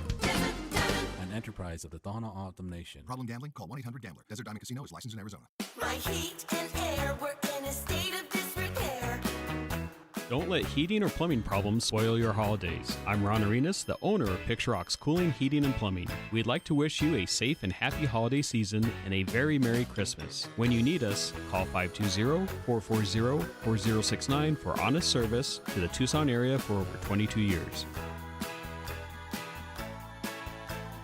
Picture Rocks Cooling, Heating, and Plumbing. Do you often worry you left the garage door open? With a LiftMaster garage door opener powered by MyQ, you'll never worry again. You can control, secure, and monitor your garage from your smartphone anytime from anywhere through the MyQ app. As an authorized LiftMaster dealer, we have smart openers designed for your needs, including belt drive motors for ultra-quiet operation, integrated camera for live video streaming, and battery backup that lets you in when the power is out. Kaiser Garage Doors and Gates is your authorized local LiftMaster dealer. Visit KaiserDoor.com for more information. Here's an important message from University Termite and Pest Control. The weather is getting cooler here, and so rodents will be seeking alternative housing. Do you need a professional? Call University Termite and Pest Control, 886-4146. They've been serving Tucson since 1974. You can be assured University Termite and Pest Control will keep you pest-free using the most responsible products and application methods. 28 school districts, 3 hospitals, 2 colleges, 1 university, and thousands of homeowners trust University Termite and Pest Control. You can too. Call University Termite and Pest Control today at 886-4146 or go to bepestfree.com. Experiencing the natural wonders comes easy at Rock & Kay, nestled at the base of the Rincon Mountain foothills. Enjoy stunning mountain views up close every day. Hit the community trails, explore local parks like Saguaro National and Colossal Cave, and mingle at private Diamond Community Park events. In the top-rated Vail School District, Rock & Kay is close to work, shopping, and services. Tour 11 different model homes by top-tier builders, offering move-in-ready homes and special incentives. Live RockandK.com. Designed by Nature, proud U of A radio broadcast sponsor. Are you ready to adopt? Come to the Humane Society of Southern Arizona. When you adopt from us, you will save more than one life. You'll also make room for the next pet in need. The Humane Society of Southern Arizona has been compassionately serving pets and the people who love them since 1944. Our knowledgeable adoption matchmakers will help you find the right pet for your home and support you after you adopt. We are open 7 days a week at our main campus at 635 West Roger Road. Learn more and see adoptable pets at hssaz.org. Coach Tommy Lloyd here. Did you spend money on your AC this summer? My friends at Rightway will give you back up to $3,000 for those repairs. That's right. No matter who did the repair, we'll buy it back for up to $3,000 towards the purchase of a new heating and air system. No repair bills this year? No worries. We will give you up to $2,000 trade-in plus 0% interest up to 60 months. Manufacturer rebates plus 10-year parts and labor warranty on a new heating and air system. Have an aging heating and air system? Out of warranty? We'll inspect it absolutely free. Call Rightway Heating, Cooling, and Plumbing today. Back to the holiday shopping adventures of Eugene Snarkle and his best friend Doug. Hey, Eugene, we waited a little too long to get our shopping done. The shelves are looking pretty empty. I was thinking of getting everyone a giant-sized bag of Cheezos. We interrupt Eugene's great idea for this message. Does your car, truck, SUV, or sleigh need a little maintenance to get road trip ready for the holidays? Check out jackfurriers.com for savings up to 50% off. Get your vehicle holiday road trip ready at Jack Furrier Tire and Auto Care. Since 1960, here to get you there. Bear down, Wildcats fans. This is the Meridian Wealth Management pregame show on Wildcats Radio 1290. Brought to you by Meridian Wealth Management. Wealth well managed, life well lived. This is the home of the Arizona Wildcats. Wildcats Radio 1290. So I was a graduate assistant at University of Florida. And back then, there wasn't like 100 graduate assistants and 20 analysts. So there was just 2 of us. And we were at the coaches' convention, and my wife was working for Grant Taft at the AFCA. We're working for a company that put on their convention. And Coach Stoops just won the National Coach of the Year. Oklahoma just won the national championship. And it was in 2001. January of 01, I believe, is when the convention was. And it was at the end of the night, we were all getting done with the banquet, and Amber and a couple of her friends were at the table next to us. And he said, that might be a good person to say hello to, Jed. And 21 years later, here we are. So pretty cool story. Obviously, Coach Stoops means a lot to us, and as does Coach Spurrier. And we were sharing that story with Coach Venables and Julie the other night. And it's always a good little connector. Bob Stoops with a little nudge there, a little matchmaking nudge there for Jed Fish as he introduced him, or at least told him to go talk to his now wife Amber back in 2001. All right, let's take the final look at how we got to this point. The Wildcats would go on the road to Colorado and Boulder, and it would be more Noah Fafita establishing himself and his buddy T-Mac as the pass-catching duo of the future. Fafita out of the shotgun. Noah, fade to McFade. Millen, one-handed catch. Back corner of the end zone. Touchdown, Arizona. T-Mac, how many times have we seen him use that one hand to haul it in? That was spectacular. Game was tied 31-31. Tyler Loop would step up with a chance to win it for Arizona. Tyler Loop looking to win it. Buffs looking to block it. Here's the snap. Ball down. Kick is up. And the kick is good. It is over. Arizona has won it. 4 straight wins for the Wildcats. 7 wins on the season for Arizona. Senior Day would welcome in the Utah Utes, and we would get an unfamiliar name making a play on special teams. Tetero McMillan is the deep man for the Wildcats. Oh! And the snap gets behind him and into the end zone. Touchdown, Arizona. Utes make a mistake. The Wildcats make them pay. Anthony Ward scooped that up and goes in. That's a big-time play by Arizona. And then Jacob Manu, we know he can tackle, but we found out he can also drop into coverage. Barnes at quarterback. He will take the snap. Looking left, firing left. Intercepted. Picked up by the Wildcats. Wildcats the only man to beat, and he gets the tackle out at the 45-yard line. Arizona football. Jacob Manu with the interception. The Cats get a takeaway. It was an unbelievable day to complete the season at home. Clock running. Utah can't stop it. They could snap it again. I don't think they will. Yep. And so the Wildcats will close out their home season a resounding win over the 2-time defending champions. Final seconds. Get a little choked up here. It's been a while. Yeah. That's been a while. That's the truth. Arizona 42, Utah 18. Yeah, long time. 2015, the last time the Wildcats had beaten the Utes, and then it was on to Tempe for a beatdown. Would be for them is to, get your memories. It's that simple. Get your memories. Those memories will stay with you for the rest of your life.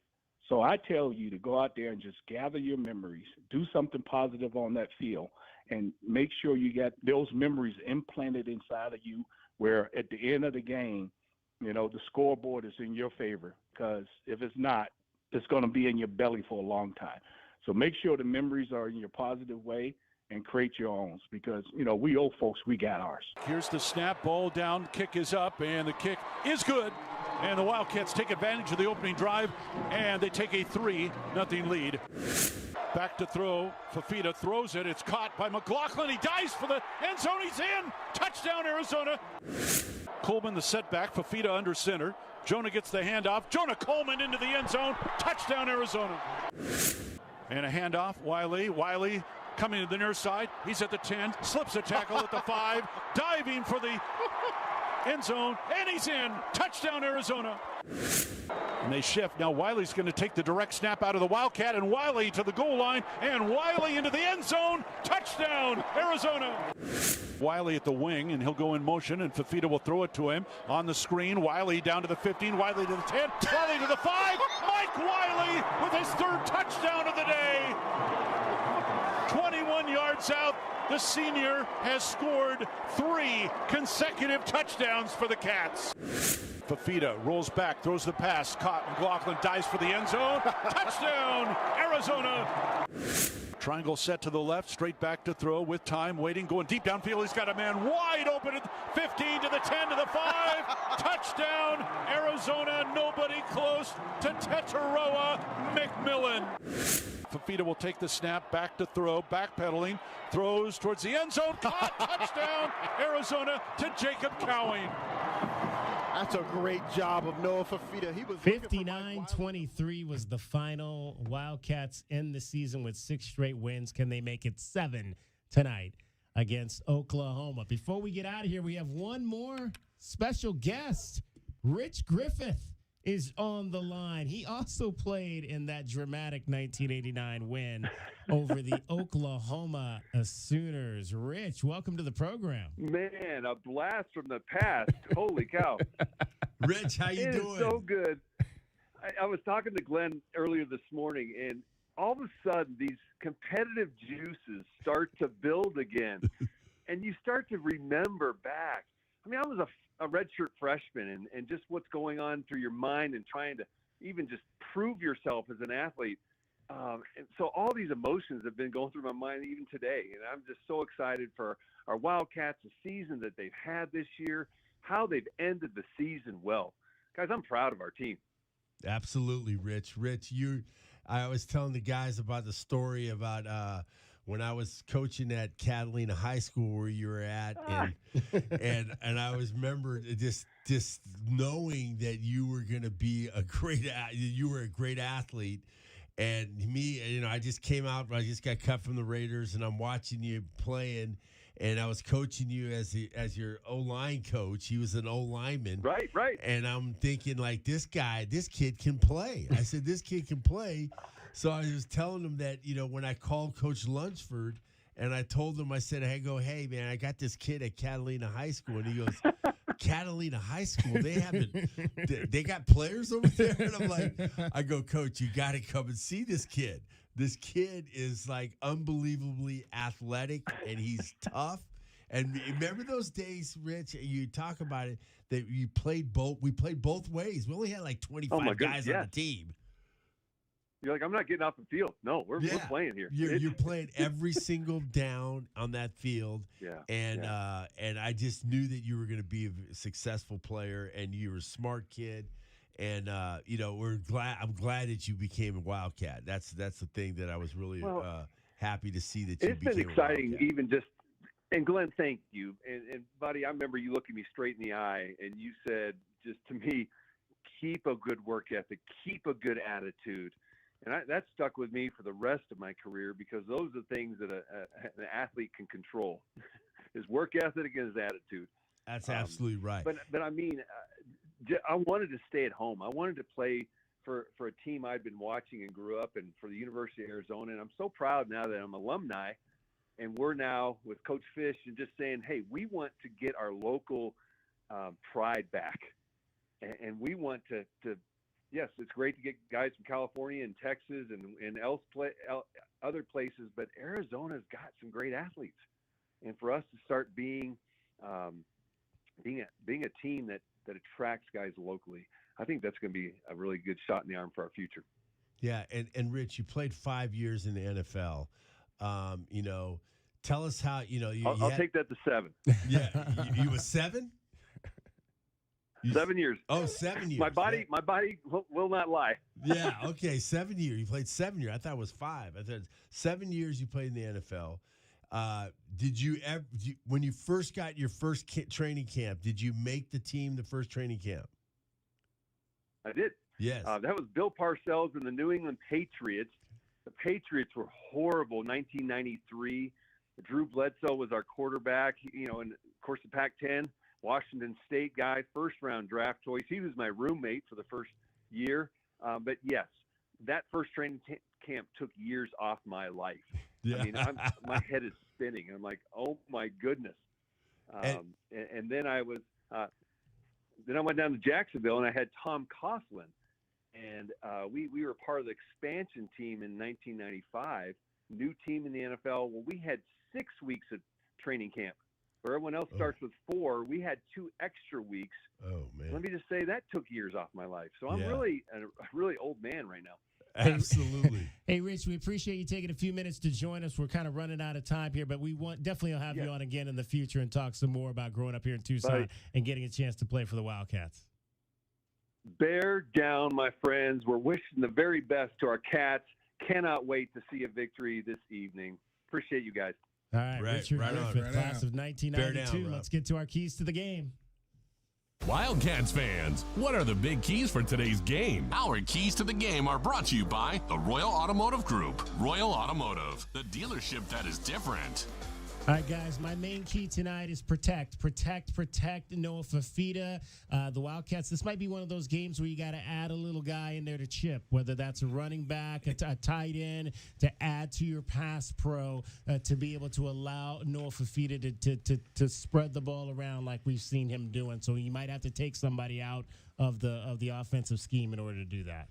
Well, my keys to the game is that we have to be able to run the football. We got to slow those guys on the outside, make sure that they're being honest with the run, so that will slow them up. And then if we don't run the ball, we're not going to. Those guys are going to be teeing off, coming off the edge. So we have to be able to run the ball. And I think the best way to run the ball against the guys that are great rushers, run right at them. That's what we need to do. We need to get the outside play going, doing some bubbles, doing some what Jed usually does, and just be able to put pressure. And then we have to be able to put pressure on the quarterback of Oklahoma.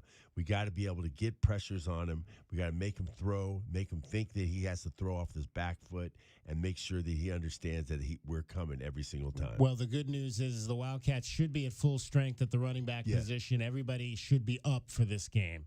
That's absolutely true.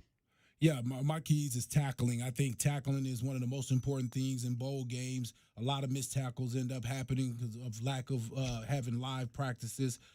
Keeping the penalties down also, because a lot of false starts, a lot of penalties that could get you behind the chains. You want to try to stay away from that as much as possible and run the ball. I think that's the most important thing that you could do to help with Noah at the quarterback position, to take a little pressure off that pass rush. All right, guys, we will talk about it later tonight. It is the Alamo Bowl coming up for the Arizona Wildcats and the Oklahoma Sooners. First bowl game in 6 years, going all the way back to 2017.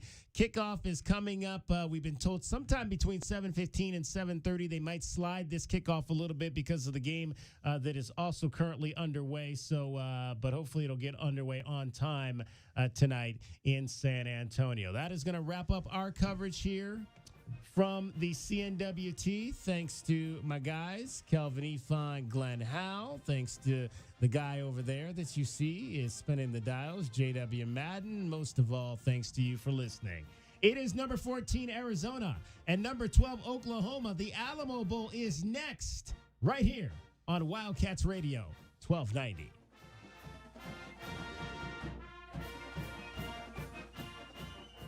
This hour of the Meridian Wealth Management pregame show is brought to you in part by Broadway in Tucson, Dave & Buster's Tucson, Dorado Rock, First Choice Pools, The Good Feet Store, Jack Furrier Tire and Auto Care, O'Reilly Chevrolet, Ram Plumbing, Restaurant Supply Store, Right Way Heating, Cooling and Plumbing, Rocking KA Master Plan Community Design by Nature, and University Termite and Pest Control. Make the right choice for your home when it comes to windows and doors. For more than 20 years, the Window Depot has provided the best price and biggest inventory on in-stock windows and doors. The Window Depot is open to the public, so whether you're a homeowner or a contractor, you can shop the enormous warehouse. Browse the shelves with over 1,000 vinyl windows, interior and patio doors, and skylights in several varieties and sizes available to go home today. Shop thewindowdepot.com or find a location near you. The Window Depot. Best price, biggest inventory. Jingle all the way to Desert Diamond Casino. There are next-level thrills, a whole lot of winning, and so much more in store this month. Let's hear it. First up, it's $1 Million Pro Football Frenzy and 10K Saturday. Then there's Holiday Gift Grab and the Road to Riches finale. Wow! And be sure to check out fantastic live entertainment at the Diamond Center with Gary Allen, clairvoyance, and more. Rock on! Then on New Year's Eve, it's New Year's Eve Hot Seats Frenzy at Sahuarita and Tucson.